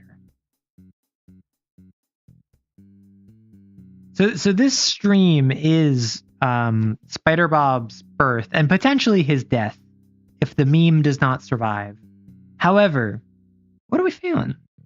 Are we feeling like the sharpness of the spider legs, or are we feeling more the smoothness of the crab legs?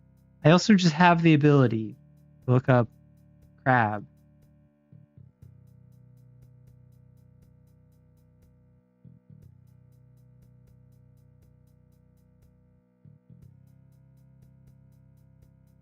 Oh my goodness, I'm so tired.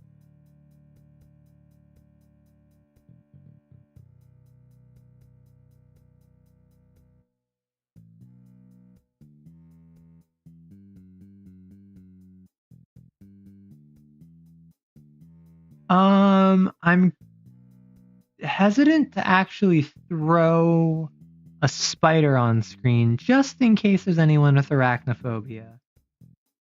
But So I'll just leave it at the crab. However, like, look at these thickum thighs, you know? Like,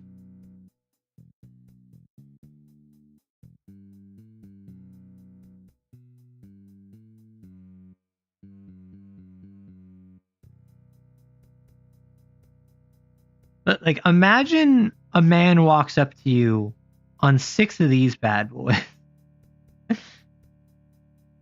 as opposed to scuttling towards you with like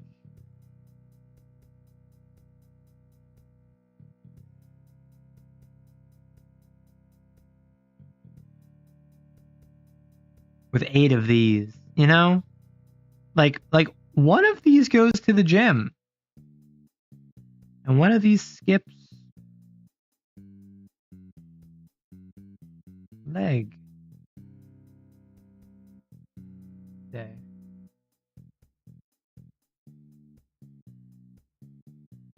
Now, the issue is we have to decide, is Chad the sort of person to skip leg day?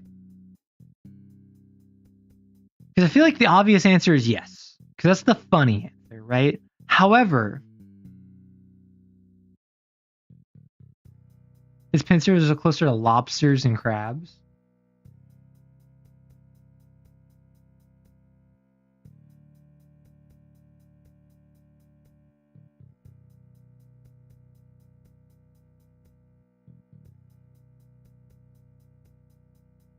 This is cooked. Oh yeah, this is some solid leg action.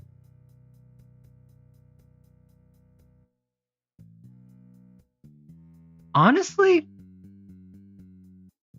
what is the difference between what I drew for the spider and these legs?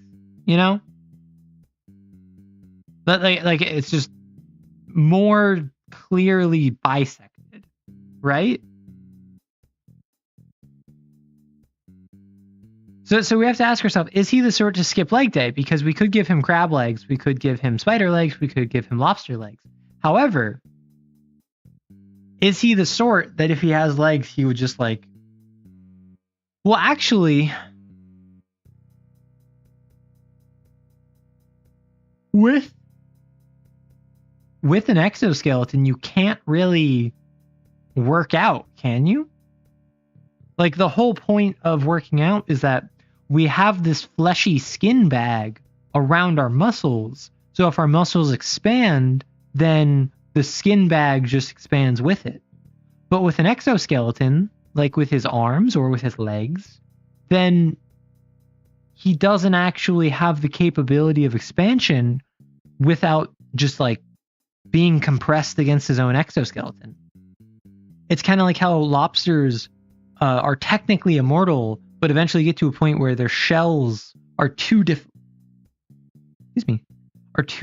to remove, and then they just kind of die of exhaustion when molting. So is he the sort to work out at all? Or is he just have like naturally gifted gains? God-given gains? God-gifted gains? I feel like that's a tattoo he has. He has God-gifted gains somewhere on his body. And you know what? I feel like he doesn't remember getting that tattoo. I feel like that was another thing he did when he got absolutely wasted. There's a period of time after molting where the shells are... So what you're telling me is that he has a nature-oriented bulk cut cycle where he cuts prior to molting. Then once he molts, he like sheds his shell and then gains as much as possible, like definitely takes steroids and enhancements to like maximize his gains in that period of time. And then for the rest of the time until he molts again, he's just cutting. He's a humanoid head and torso, has exoskeleton limbs, but still works out for the 5. I like that. All he does is bench press and like core workout. So like he's got like a 32 pack. Like what's the statue with 32 packs. There's a meme.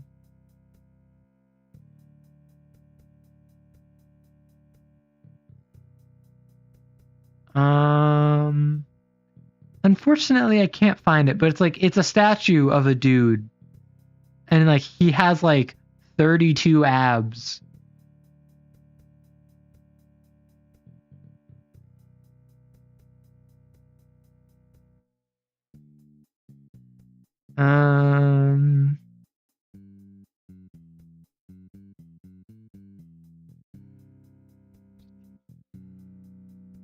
Oh, apparently there's a bunch of memes of people like making fun of statues being torn down.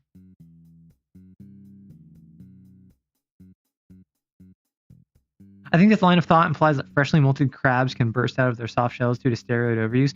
No, so this line of thought implies that crabs, once their shells are soft, can rapidly expand their still soft shells so that they have a higher maximum gain capacity than they would otherwise. Because it's the idea of, okay, I'm molting, I have a new soft shell, maybe for like a couple days. I'm going to non-stop work out in the gym and use steroids so that my muscles get large while my shell is still soft enough that I will not break my exoskeleton. So really what we're looking at is that Chad Spider Bob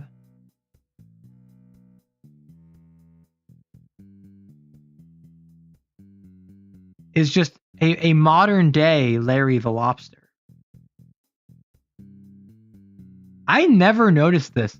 Look at how skinny his biceps are. And his legs. Yet his claws. And this is the same thing for Mr. Krabs too, right? But Mr. Krabs doesn't work out.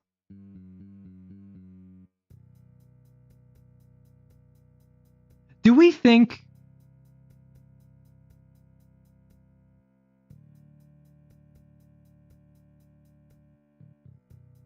chat? Do we think? I think that this has to be artificial muscle enhancement because look at this pec. Look at this pec to wingspan ratio. We have no indication of his oh my gosh, look at how pathetic his traps are. Or his neck muscles are. Like his neck is thick, but the connection point, pitiful. His arms are completely lopsided. It's all in the forearm. It's not in the bicep whatsoever. I don't think that this is steroids, actually. I think that this is like some other enhancement that he's using, which is messing up his biological makeup. The soft shells do not expand. Too much muscle gain will break the shell. Well, you just got my hopes up only to crash them. I hope you feel good about yourself because I don't feel good. Although I have masked my pain by bringing up the fact that Larry the Lobster, there's something funky. And it ain't Friday night. So we ain't funkin' here. All right? Like, compare this ideal form to this abomination. Right? Like, do I even need to spell it out for you? Look at how hideous this is. Have you watched the SpongeBob skin theory video essay? That could also explain. No. What is this? SpongeBob skin theory. You're a biologist, name every mushroom. You're a mycologist, name every time I've done shrooms, which would be 0. Oh no. I've not watched this. However, it has 10 million views and is 1 hour 11 minutes long. All right, time to become a reaction channel. Let me start playing it without credit to the original author. Welcome to my power as a biologist. Also, WTF would creatine do to a lobster bodybuilder? Nothing good. That is my answer. Nothing good.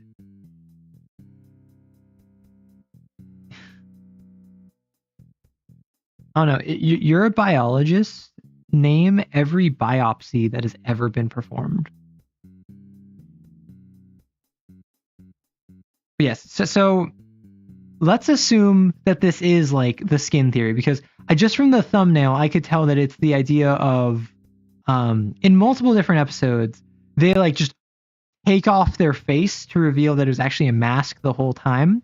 So we can assume that this is not his proper body. However, if this is anywhere close to realistic, which I know it isn't, but it's like head would be here, body, leg, arm, and the arm, like the entire arm and hand would have to fit through this bottleneck, because if this is like some sort of skin suit, unless this is incredibly elastic, which given that it's imitating a lobster, it shouldn't be, like you wouldn't be able to fit something through here that isn't smaller than it. So like SpongeBob, for instance, could fit in here because he's got tiny little noodle arms and tiny little noodle legs, and like the broad torso could fit one whole Bob. But like Patrick couldn't do this because Patrick's form would be too wide, right?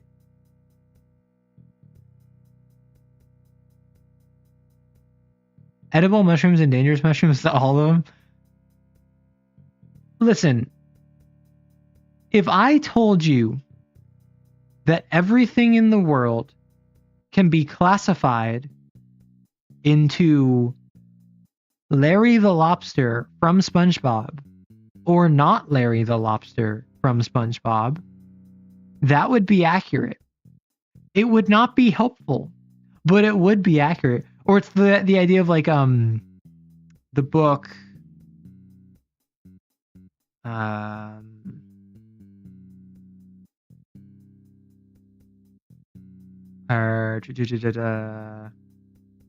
everything they teach you in Harvard, and then also the book Everything They Don't Teach You in Harvard. And then these two books combined should have the entirety of human knowledge.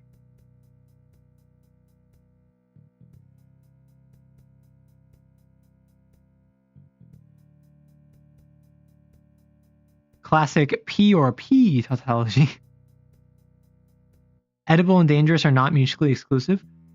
Well, are we counting edible as like non-poisonous?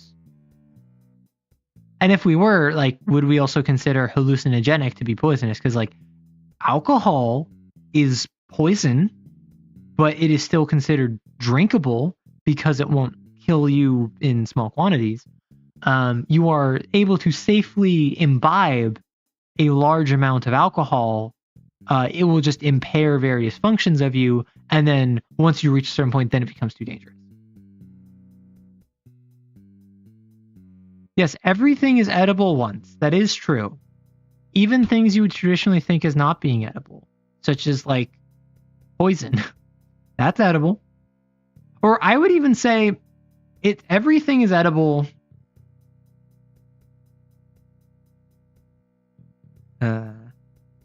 Everything is edible if you aren't a coward. Like a rock. Call me a lizard, because I got me a gizzard. Eggshell.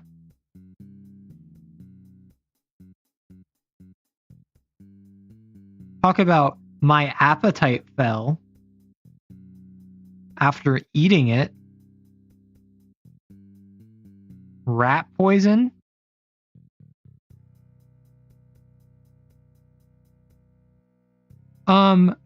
Let all the fat boys in as we go chug, chug, chug.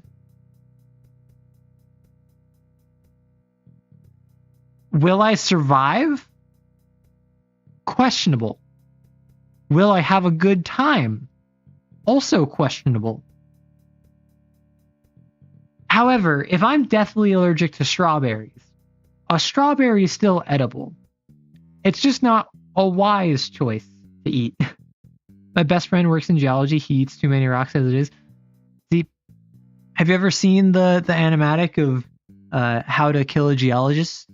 You simply have to brandish an obsidian knife at them, and they'll be confident in their superior strength from lugging around all those rocks all day, and they'll stay out of range while telling you all these cool facts about obsidian and how it's actually a very poor weapon, and how it's volcanic glass, meaning while it is incredibly sharp, it is incredibly brittle, meaning that, and then you smack them over the head with a wooden baseball bat, specifically because geologists can only see things made out of rocks. So just in case you ever need to, like, in case you ever need to, actually, I don't have it on this. I don't have it on this one. In case you ever need to take out your former friend at that point, just baseball bat and an obsidian knife. That's all you need. Although I am curious, what rock, or I suppose salt is like NaCl is probably the correct answer of like what rock is the most edible, but like is sandstone more edible than quartz if both were like sanded down and like mixed into food? Like if I have a light dusting of like obsidian flakes. Oh, he is in my sword fighting club. He is not afraid. See, that's why you do the wooden baseball bat. Also, what type of sword fighting? Are you talking like fencing? Like kendo? What are we talking? Unless you mean like gay sword fighting. In which case, I don't see why that would be a club. That seems like a very private activity. Unless, you know.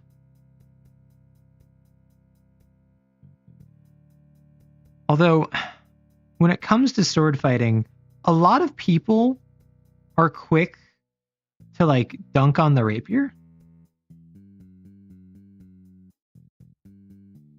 Because it's like, oh, it's so thin, you know, like, and then it has like that really swirly handle a lot of the time. So people are like, wow, if you use this, you're kind of a prick.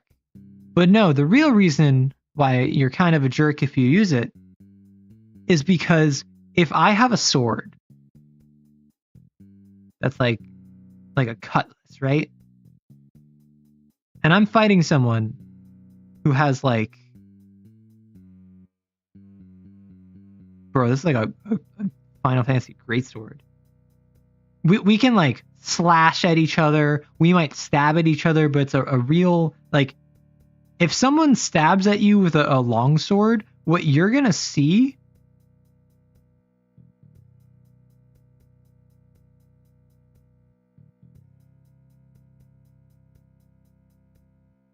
is this, right? So you can like, whatcha, or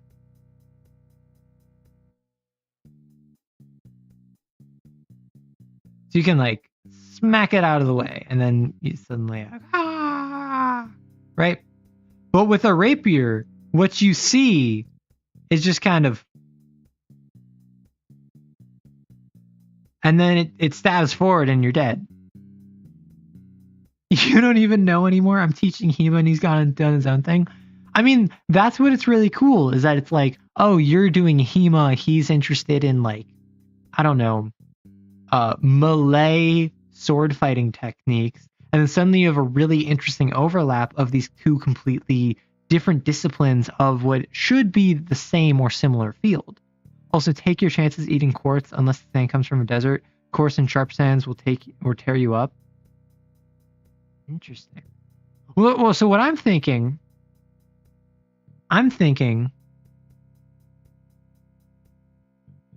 sandstone. Of all of the rocks, it's very soft. Just like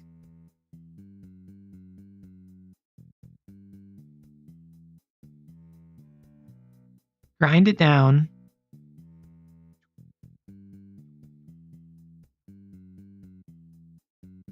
And then you get a bunch of like sand particles. I don't know. You mix that into a bowl.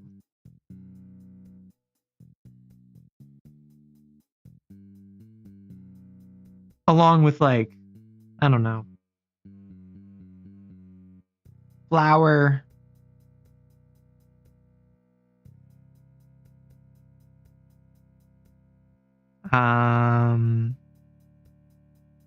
salt is already a different rock, so we don't want to compete with it. So if you just use like sandstone as a salt substitute, right?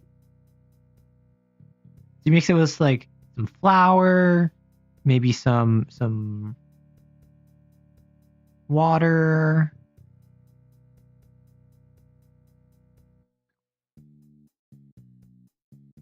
And then, like, I don't know, maybe like some raspberry juice, like raspberry, wee. So then you kind of get like, you make like a simple syrup, but you just like add sandstone to it. Wait, that's not, no, I'm thinking sugar, not salt. Although I did learn this quite recently, that apparently in order to make like a simple syrup, all you need is sugar and water. And it's just like 1-to-1 if you like it really sweet, or like 2-to-3 if you like it a bit less sweet. And then you can just like take this, boil it, or not boil, heat it on a stove, but just kind of like let it simmer. Oh, my apologies. Sugar to water. And then if you just add like a raspberry puree, or like a strawberry puree, or like lemon juice, you get basically like lemon syrup or raspberry syrup or strawberry syrup. And then you can just use that for like, oh, I'm going to mix it with some seltzer and get like a wholly natural, if somewhat sugary, like soda substitute.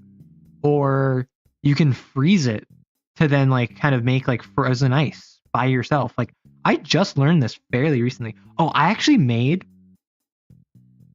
ramen the other day. Like ramen from scratch. And let me grab a picture.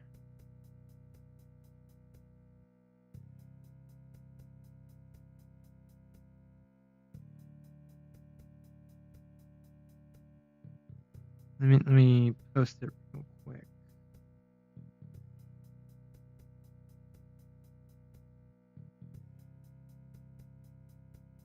Apologies, just have to move it from my phone to my computer.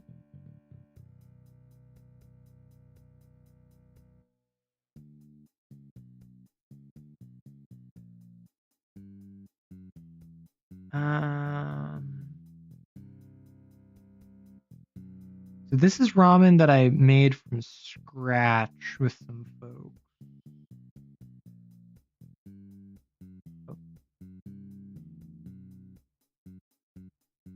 Hello?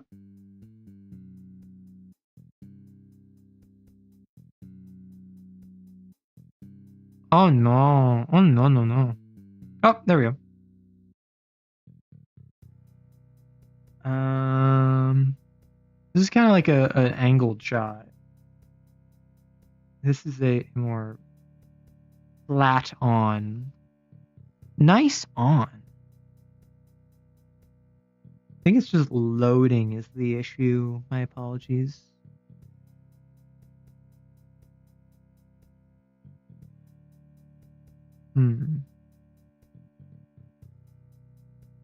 Let me see if...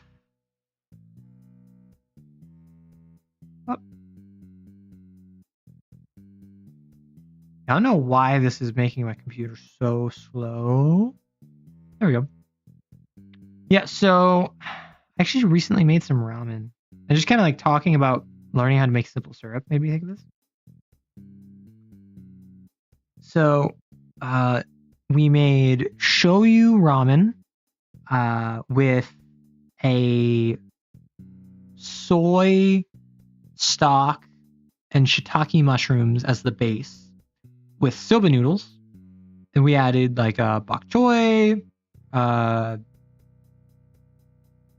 can't remember what type of mushrooms these are. Carrots, snow peas. Let me actually grab yellow for this. So, bok choy. Some sort of mushrooms, I can't remember.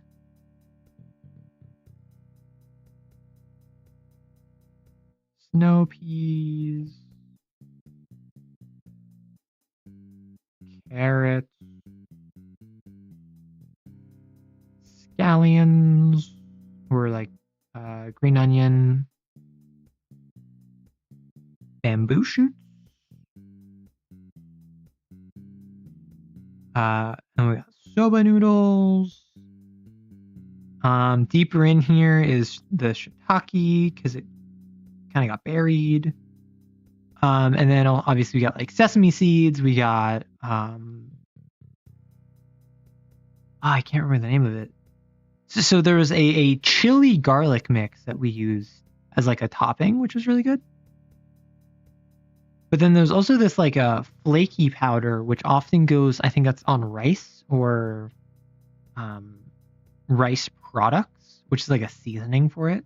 That was also really good. I can't remember the name of that or the mushrooms, but I don't know. It was really fun to just like make ramen from scratch when I have had like properly made ramen before and it was really good. But most of my ramen I've had has been like instant ramen, like pre-made with a packet. This was super good. What I would do going forward is to make it less complicated. And this is a vegan recipe because the people I was eating with had dietary restrictions. I would probably, instead of a shiitake mushroom based stock, I would have like a beef or a pork stock. And I would probably swap out these mushrooms. Well, although they were good, I don't remember what they are. I would probably just replace them with shiitake mushrooms. I didn't dislike the snow peas, but just for simplicity, I'd probably knock them out. The bok choy was a real nice bit of leafy greenness. And like you really can't have ramen without like green onion. So I just don't have bamboo shoots very often. So that's why I was like, yo, let's add bamboo shoots. And then we did. And then I was like, these are good. Because they're a very neutral flavor, right? This is we used a lot of ginger, a lot of garlic, a lot of sesame oil, and then obviously sesame seeds. So it was a very earthy flavoring. And then the bamboo shoots like didn't have a lot of flavor, but what they did have, they just kind of absorbed all of that and complemented it, along with like, obviously there's a lot of mushrooms involved, which also is very earthy. So like the bok choy, the carrots, snow peas were all good hits of freshness. And then this little bit of like chili garlic was a nice bit of like, oof. Because it's a very earthy, very salty meal. Because it's like soy. It's soy based, right? And it's ramen. But then there's that little bit of like spice, that little bit of tang from like a chili added to it. I completely just added that because I wanted to share. Because I guess I'm like a little bit narcissistic like that. Does ramen not have coriander? Let me double check what that is.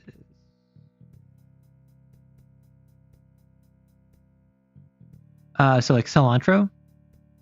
You can make it with cilantro. We chose not to because we already had so much stuff in this. Yeah, we basically, ramen is one of those things where like the instant ramen stuff is generally the base, and then you add a bunch of stuff on top of it. So what we ended up doing is we ended up going like, okay, we want to make this vegan because we have some folks with dietary restrictions, and then so we went for like a shoyu ramen. The protein was going to be shiitake mushrooms. We added soba noodles, and then we're like, okay, like we're gonna add garlic and sesame oil and ginger and all that. And we're like, what else can we add? So we just added a bunch of toppings that we wanted. Cilantro didn't really go with the flavor profile.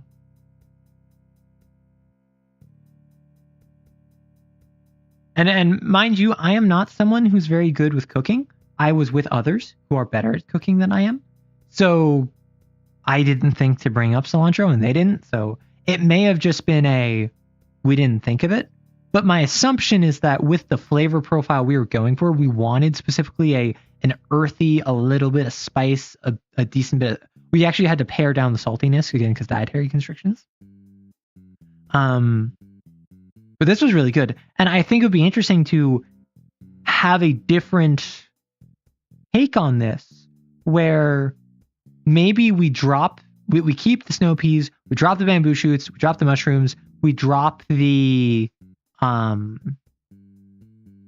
shiitake mushrooms, and instead of having a very earthy flavored one, and we kind of like cut back on the ginger, and instead we add in like cilantro, and we add in I imagine chicken would be a very good protein for that, or maybe tofu, where we kind of have a more like fresh ramen, where instead of like its earthiness along with the salty and the savory and a little bit of spice, it would be more of a fresh ramen along with the saltiness from like the shoyu.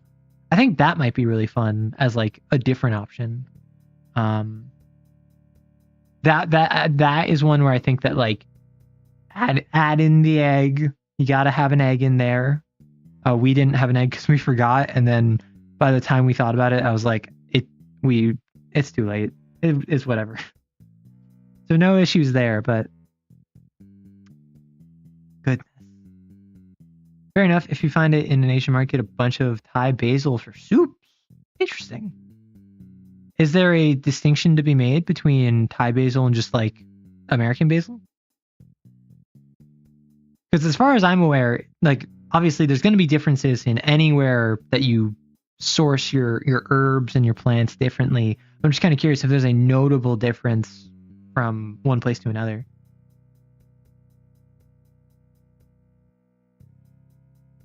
I was going to check a thing. What was I trying to check?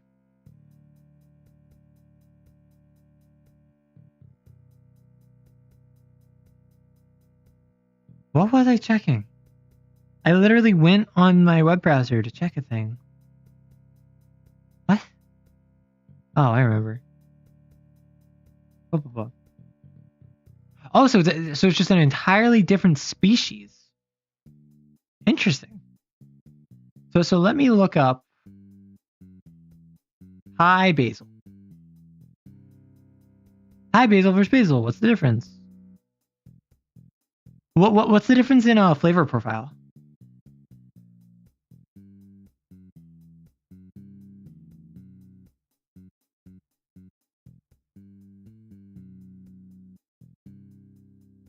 So Thai basil is spicy with anise or licorice-like flavor, while sweet basil has a more mild peppery and sweet taste.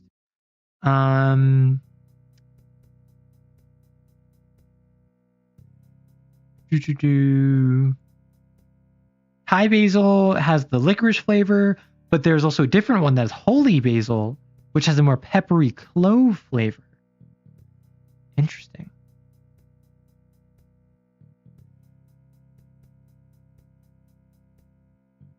Interesting. So my issue is that I often hear like, hey, this is licorice tasting. And I just think to myself like, bro, I don't know what that means. Like I've had licorice before. I don't know what licorice tastes like.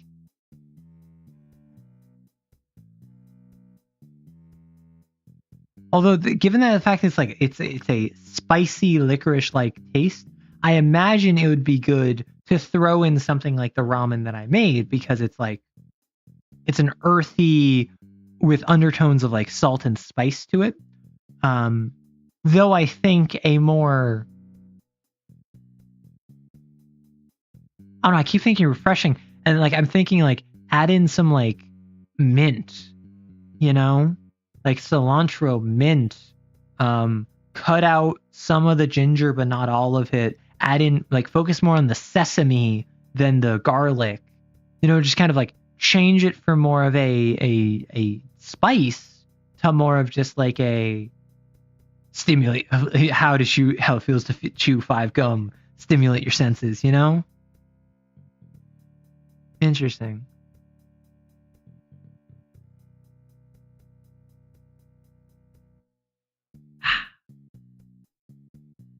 Yes, I'm someone who does not know how to cook very well, so I appreciate the information you have given me.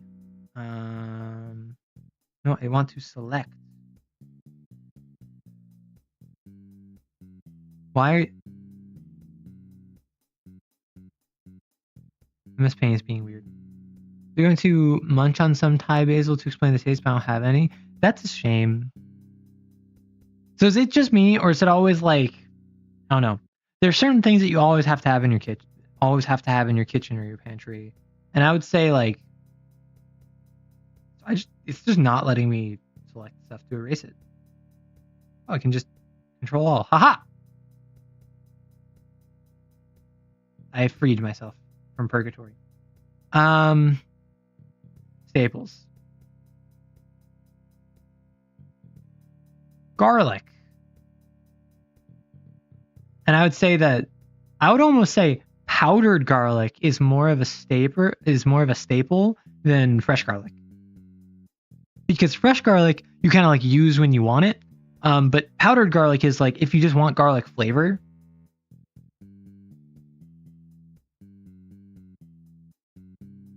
I like to have a mix of Italian herbs.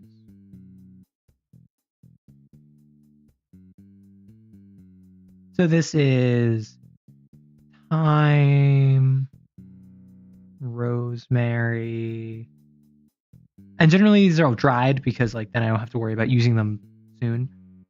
Rosemary, I think it's oregano. And is it basil? I think it might be basil. Yeah. Just like dry versions of these so that, oh, because the thing is so much larger now. I was like, why does my pen strokes feel so much skinnier? It's because the canvas size changed. What else is staples? Oil, olive, or vegetable. Obviously, like you can get the sense that my pantry is and like pasta, very like Italian. Just kind of like a lot of the Italian staples are there because that's what a lot of where the cooking from my family has kind of come in. But personally, I also like having like rice just on hand, and with that like mirin, sesame oil, soy sauce,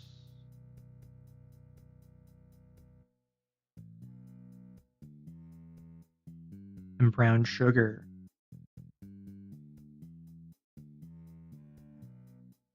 Because I actually found a recipe like years ago at this point for like steak or for like beef, and it involves a sauce where it's just like mirin, sesame oil, soy sauce, brown sugar, all mixed together. I think it was also a little bit of No MSG. Hiya. Oh no, that sounds more like no message. As if I'm not responding to your message. Yeah, like I list all these together mostly because I have a recipe that I found online a couple of years ago that I'll like mix them all together. I think I'll generally add like a little bit of like maybe like an oyster sauce as like a thickener, because it tends to be very thin otherwise. But then this is just a very sweet and savory sauce. It's too much to have on its own, I found. It is too sweet when I'm just trying to... Oh, also, like, this would be like with garlic powder, which is why that's another staple up here. And also, like powdered ginger, I'd also add to it.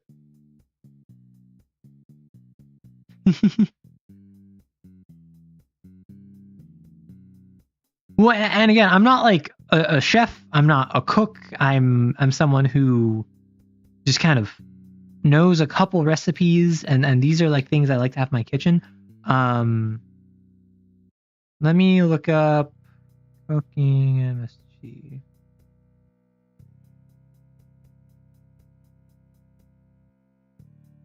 What is MSG? Monosodium glutamate is technically foreign to European dishes. Yeah, so I have no idea what MSG is. And I understand you just explained what it was. But my only assumption is like baking soda, baking powder kind of deal.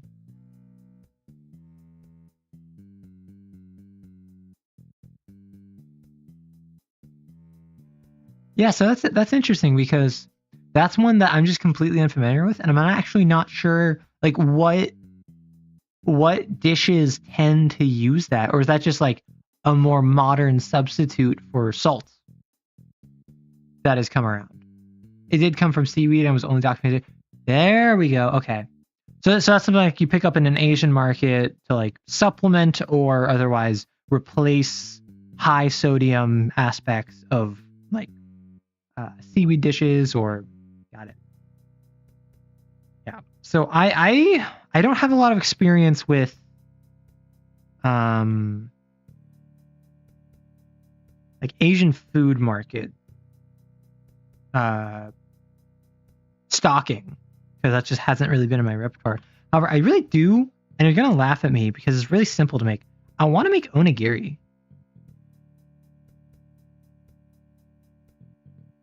Yes, the fabled jelly donut of Japan. But no, I want to make onigiri because like there are noticeable amounts in mushrooms and other salty foods like soy sauce. Interesting. Okay. Yeah, because obviously I'm familiar with soy sauce. I'm actually not very big on mushrooms. I'm not a huge fan of mushrooms, but I've gotten around to them in recent years. But I want to make onigiri, and like proper onigiri where it's just like stuffed with fish and spicy mayo. And maybe like a vinegar ball.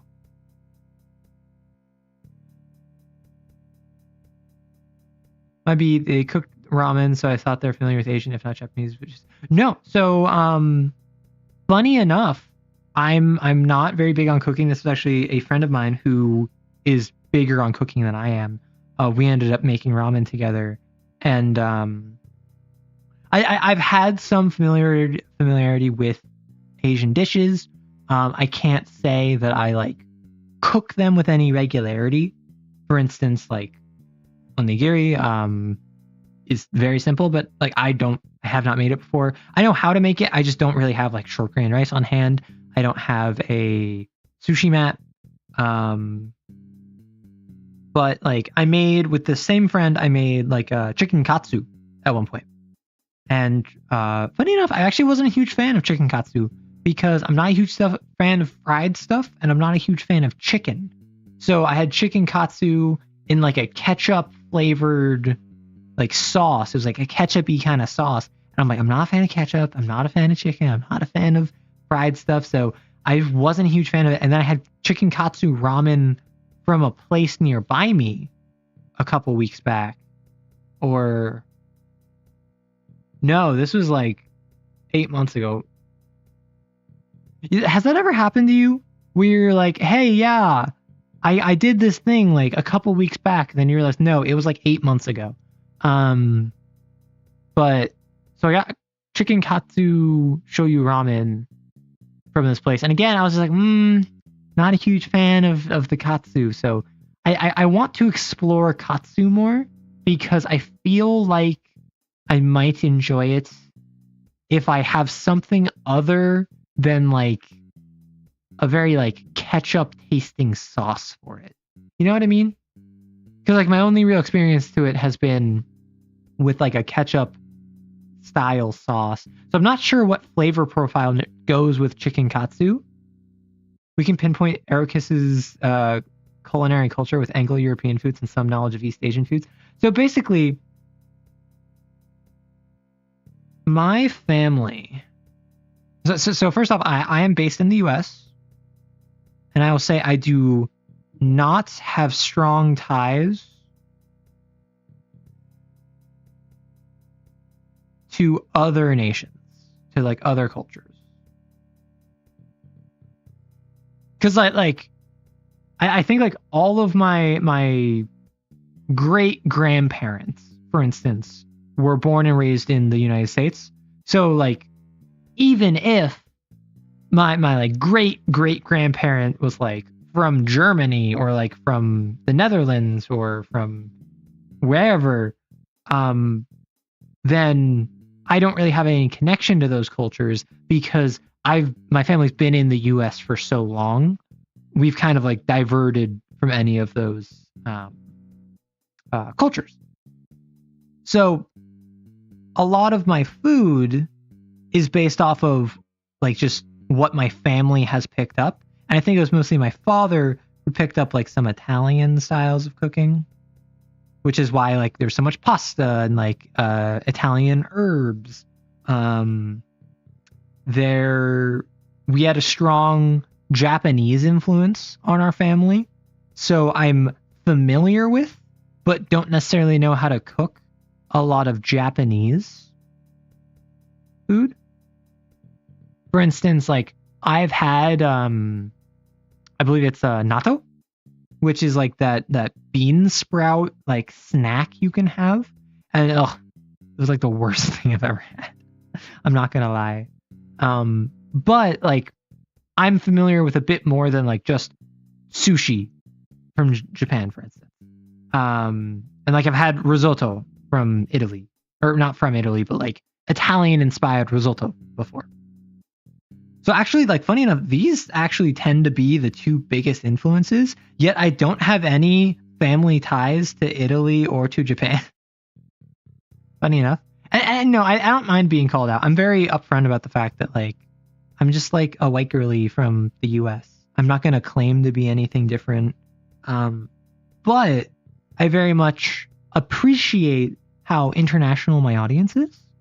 And, like, just, I think it's really cool how many different cultures I can speak to and interact with purely by just streaming and making videos. Beansprout just called Beansprout. What am I thinking of then? Because it was a very specific thing.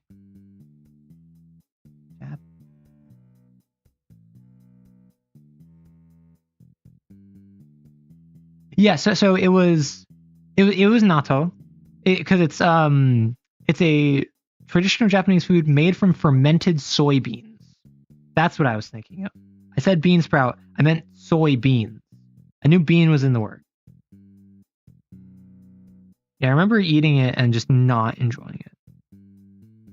Yeah, it's often considered an acquired taste because of its powerful smell, strong flavor, and sticky, slimy texture. 2009 survey revealed that 70% of Japanese people find the taste pleasant, and others who may not find the taste of the food pleasant still eat it out of habit.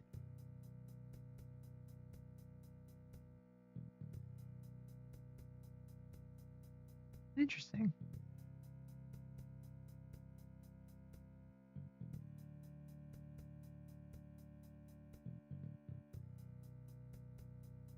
Sorry, I'm currently reading the Wikipedia page about the origins of natto, since just I wasn't a huge fan of it. And like the origin of it apparently is that it's the idea of they threw boiled soybeans in their bags, didn't open it until a couple days later, and they just kind of fermented accidentally, and then they're like, oh, these are pretty good. Interesting.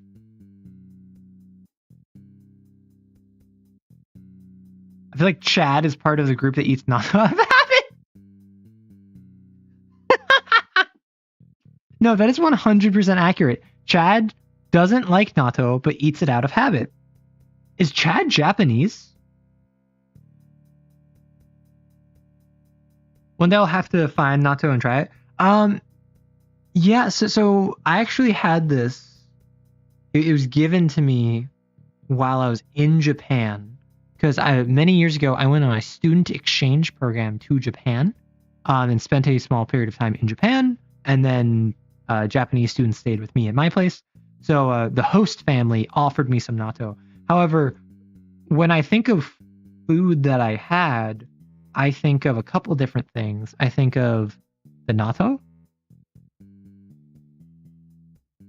No thanks. Although I'd be open to trying it in, because again, this was many years ago. I think of when I had bento boxes. And if you think I'm silly now, imagine me as like a teenager or like a much younger person than I am now.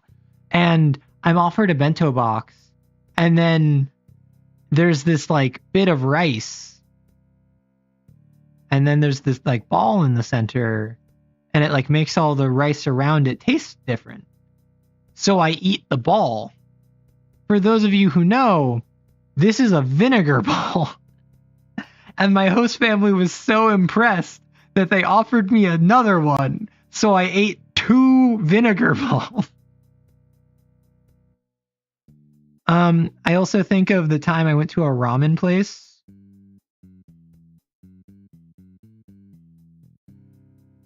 And I got served raw or like undercooked chicken.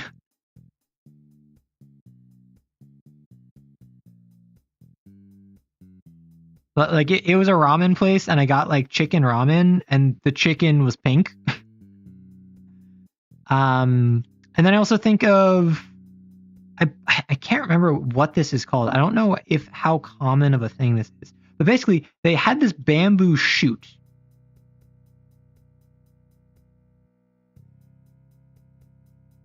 That they had like water running into.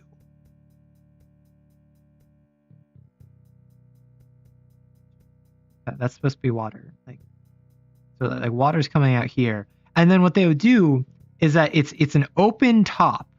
So it's like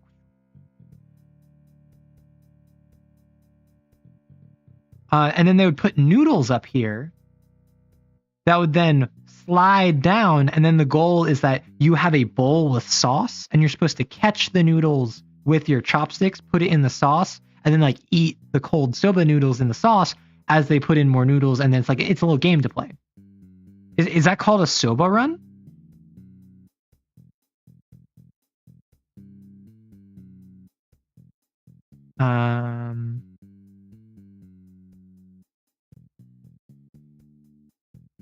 I'm actually unfamiliar with what that's called, but it was actually really fun and really good, because it was just like we were just hanging out with the host family, and then they set this up, and we all did this, and it was really fun. Chad should have extensive culinary knowledge of what isn't considered masculine. Oh, so he knows how to like make a parfait, but he doesn't know how to like grill a steak. That's cool that you had a student exchange program. I was supposed to go on one too, but got canceled due to COVID. Yeah. Like Chad making strawberry sparkling wine. That would be hilarious. He's just like, he knows. I feel like he's the kind of guy to like be an expert on like different wines, and like he's a sommelier, but he doesn't actually drink wine. so like he's a master at like strawberry sparkling wine and like making a souffle or parfait, but like he doesn't drink wine. He doesn't eat fine dining. He just knows how to cook all of it. Chad definitely makes the best sourdough bread. Yeah. Yeah. So I looked it up, okay, and I can't find reference to Soba Run.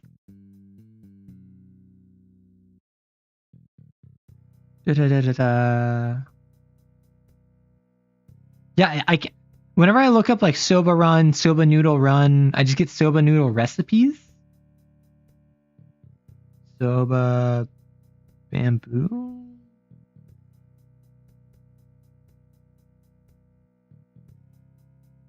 Interesting. Nogashi Somen. Yeah, this is exactly what it was. Nagashi Somen. Literally means flowing noodles. It's a fun way to eat noodles where you have to catch them. They're served in long bamboo shoots filled with running water where strings of noodles are dropped in to flow to the customers.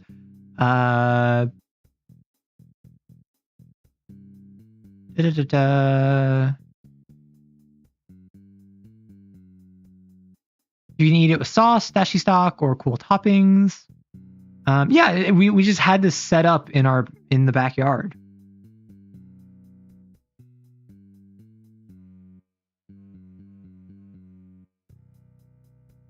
Yeah, so I actually didn't know how common this was. But no, it was like this was in the height of summer, so like everywhere I'm seeing it.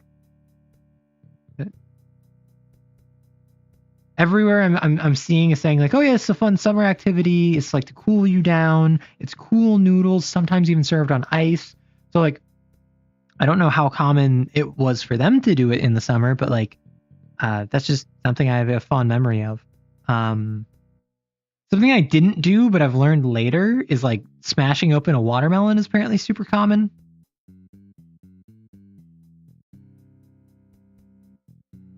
But that's like, I learned that via, I was gonna like make a joke about like weeb osmosis, although I think like otakosis,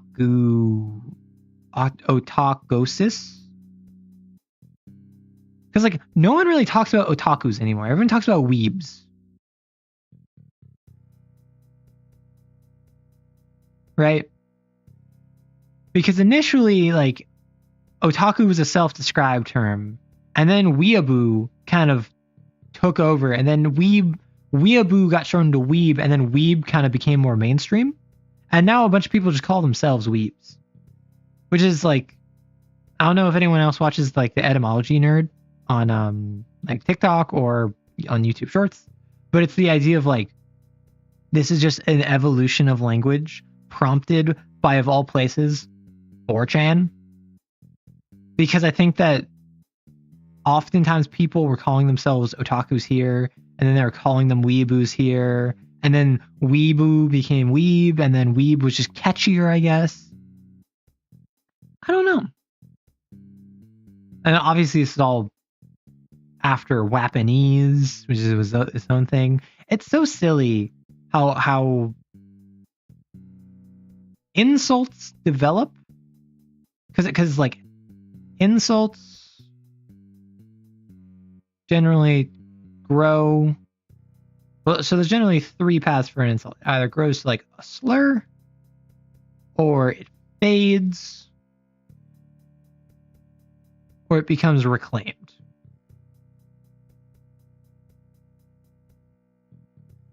Right? And then sometimes it's not just like this. Sometimes it's like, oh, it starts as an insult, then it goes to a slur, and then it kind of like gets reclaimed.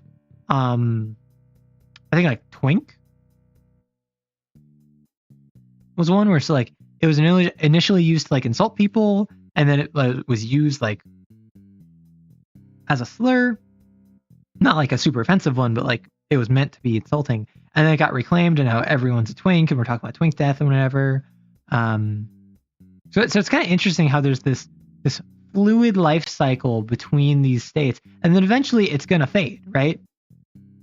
Even if that's in like 500 years, it's gonna fade, or it might fade in 10 years because like we're already seeing that with various terms that were super popular like 10 years ago. Like, does anyone remember saying stuff was fleek? Because I'm not going to lie, I never said this. I thought it was silly when it came up initially, and then it kind of died out over the course of like a couple of years. I think it was very hot to say like 2014 to 2016, and then it kind of died out over the course of the rest of the 2010s, and now no one says it in 2020s. And I think the eternal game we always have to play is like, is Riz the same? What about like skibbity? Because also consider terms like bae. Like, this didn't die, but it's not used nearly as much as people thought it was going to be used like 10 years ago. Because I think bae was very similar towards like, it got very popular like mid 2010s, like 2014, 2016. And then it kind of like stayed kind of popular for that time period. And then it faded, but people still use it. And if someone says it, it might be odd, but it won't be like a social faux pas. So do we think Riz is going to go the way of fleek or the way of bae? Or do we think it's going to go more the way of like fam? Where I would say fam is something that is completely normalized to say. It's just not like popular, right? Because if someone says bae, you might look at them and be like, hey, yo, what? But if someone says fleek, you'll be like, seriously? Like, are you living 10 years ago? If someone says fam, you probably won't blink at it. Just like based on my guess, based on demographics, like you might not say it, but if someone else says it, you'd be like, yeah, that makes sense. Like, I know what you're saying. You've heard so many wannabe rappers say fleek. What about words like selfie? See, that's really interesting because selfie just became a word. Like, selfie started as like, oh, it's like kind of weird. It's like kind of in the normal vernacular. But I would kind of like, if I tell you like, hey, I just took a picture of myself, what's that called? You would probably say selfie. Even if you think selfie is like silly or stupid or like 2010s coded, like you'll still probably call it a selfie. Right? So that's why it's really interesting, is because like we have ones that really, because at least in my world, like I feel like fam is at least used like in memes somewhat recently. However, I feel like bae isn't really like culturally used that much.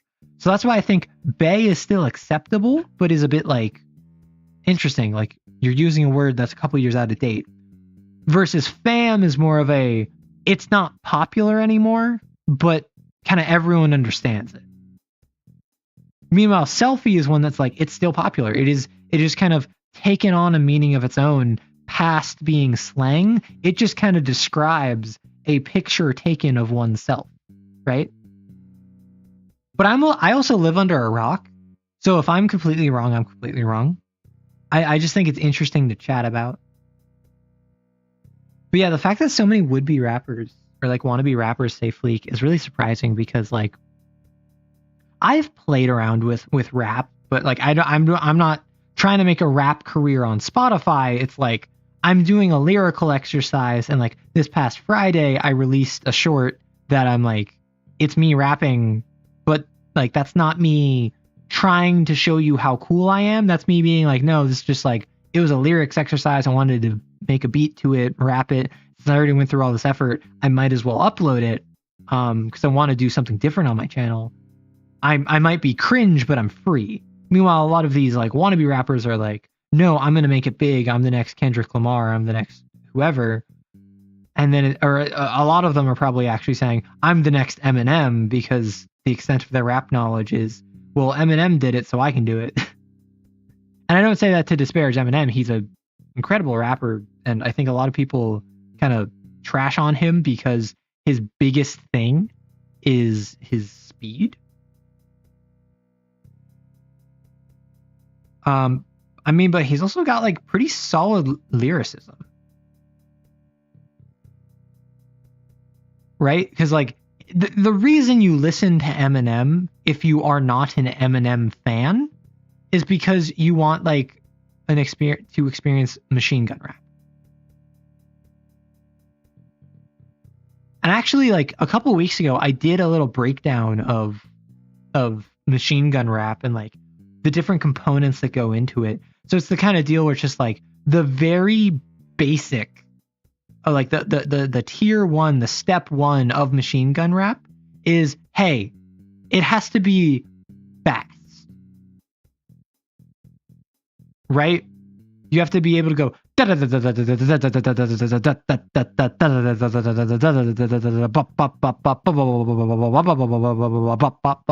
right? Like that is step one. Step two is that it has to have some sort of flow to it.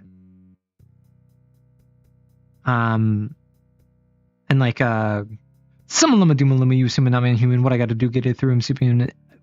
Some lama duma lama you summon I'm human, what I gotta do get it through him superhuman innovative and I'm a robot, so anything you say ricochets off me and glue to you. Like that has flow, right? That each word flows into the next. Like once you actually start adding words and syllables, it's a matter of how does one syllable flow into the next one? How does your mouth shape stay throughout a verse? Does each bar sound pleasant when paired with the one before it and the one after it? And then this is where you get to, you can actually like assign meaning to words. And like, I think that this is very much a you need to do one before the other. Because you first, if you want Machine Gun Rap, you have to have it be fast, and then you have to have it flow so you can actually like have it sound nice into one another. And then you have meaning where it's just like, you assuming I'm a human, what I gotta do to get it through to you, I'm superhuman, innovative, and I made a rubber so that anything you say ricochets off of me and it'll glue to you. So it's the idea of like, oh, I'm superhuman, I am rubber, you are glue, what bounce off me will stick on you. Like that's all meaning behind it. And then I call this like coherency. And this is like your callbacks, right? This is when you have a verse and like bar one, I mean, Eminem does this in Rap God where he talks about like comic books and like makes allusions to like, I think it's like Greek mythology, and then he proceeds to tie back to it by referencing Norse mythology. And the idea is that it's like, it isn't just saying words that are sounding nice together in a fast way and that individually have their own meaning. So it's not just like point 1, point 2, point 3, point 4, point 5. It is point 1, point 2, point 3, point 1, point 3, point 2, point 1, point 3, point 4. Like you're constantly bouncing around, referencing yourself, building upon yourself. And that makes every punch even harder than it was before. Because whenever you reference something in the past, not only do you get the initial punch of that first like ground laying foundation, you get the second punch of when you reference it, and then you get a third punch of when you remind them of that first punch, and then repeat the process 4 more times. Suddenly you're like rapid fire 100 punches every sentence, because you're constantly referencing what you just said in a new way, turning it on its head to like turn the posers away.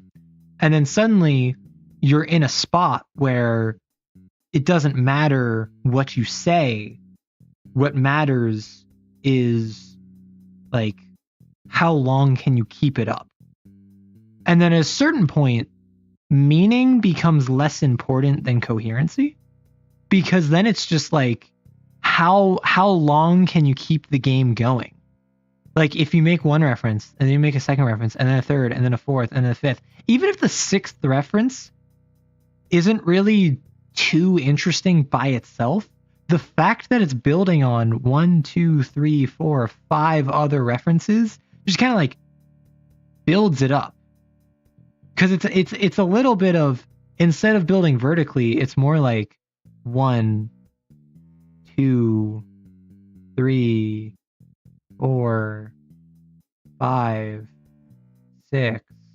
So like, even though this one is not very like big, it's not very wide, like everything has to get narrower and narrower in order to not collapse. The fact that it's built up on these other ones that are the foundation for it means it will hit harder. That's my rant.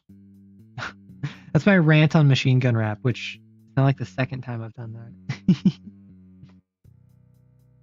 Whew, we just hit 3 hours, everyone.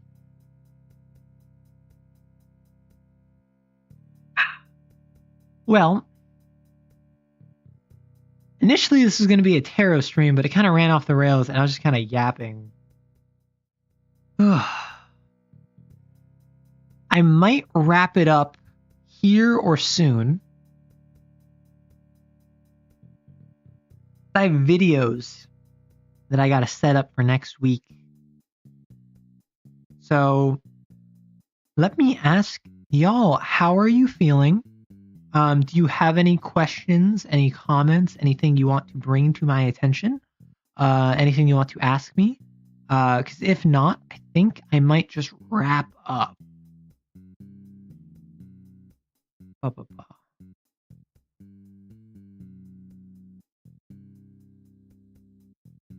And as disappointing as it is that I didn't get to get through making a campaign via tarot, I am interested in doing that for some shorts. So expect 1, if not 2, of those shorts next week. Though, as I mentioned before, there will be no stream this upcoming Sunday, or the Sunday after, or Wednesday of next week, specifically because I am going to be busy, unfortunately. I will still shoot to upload my 3 shorts. I'm hoping 2 shorts and a video, because if I can just like knock out my 2 shorts tonight, make them after stream, because normally I actually don't like make videos or whatever after stream. I kind of like let myself decompress, but I'm a little bit in a mood. I'm a little bit in a creative mood. I think what ends up happening is I will try to get next week's roster done by like realistically what I'll probably do is I'll probably make 3 shorts for next week and then start working on a video for Monday of the following week, because like yes, I will be free like Sunday night next week, but actually I might stream then. I might stream. I'll let y'all know. Don't plan for a stream next week on Sunday, but I might. We might be a little quirky. But since I'm not hearing any other questions or concerns, I will hop off. I'm going to probably make a community post in the next day or so about, hey, I'm not going to be able to stream soon. Sad. Hopefully my mic will be fixed in the next like 2 or 3 weeks, but I don't really hope on it, or I don't really plan on it. Thank you all so much for spending your time here, for just kind of humoring me with my nonsense. Long live Chad Spider Bob. And again, if I get any fan art of him, I will 100% make him my profile picture. Enjoy your day, everyone. Enjoy your night. Enjoy your evening. I hope that everyone has a very pleasant time. I hope no one does anything they regret. Because sometimes you need to tell someone that. Sometimes you need to tell them, I hope you don't do anything stupid. I hope you, or actually no, I hope you do get up to some stupid stuff, but just nothing stupid that you end up regretting. Well, thank you for your time. Thank you for your attention, and I will see you next time. Bye.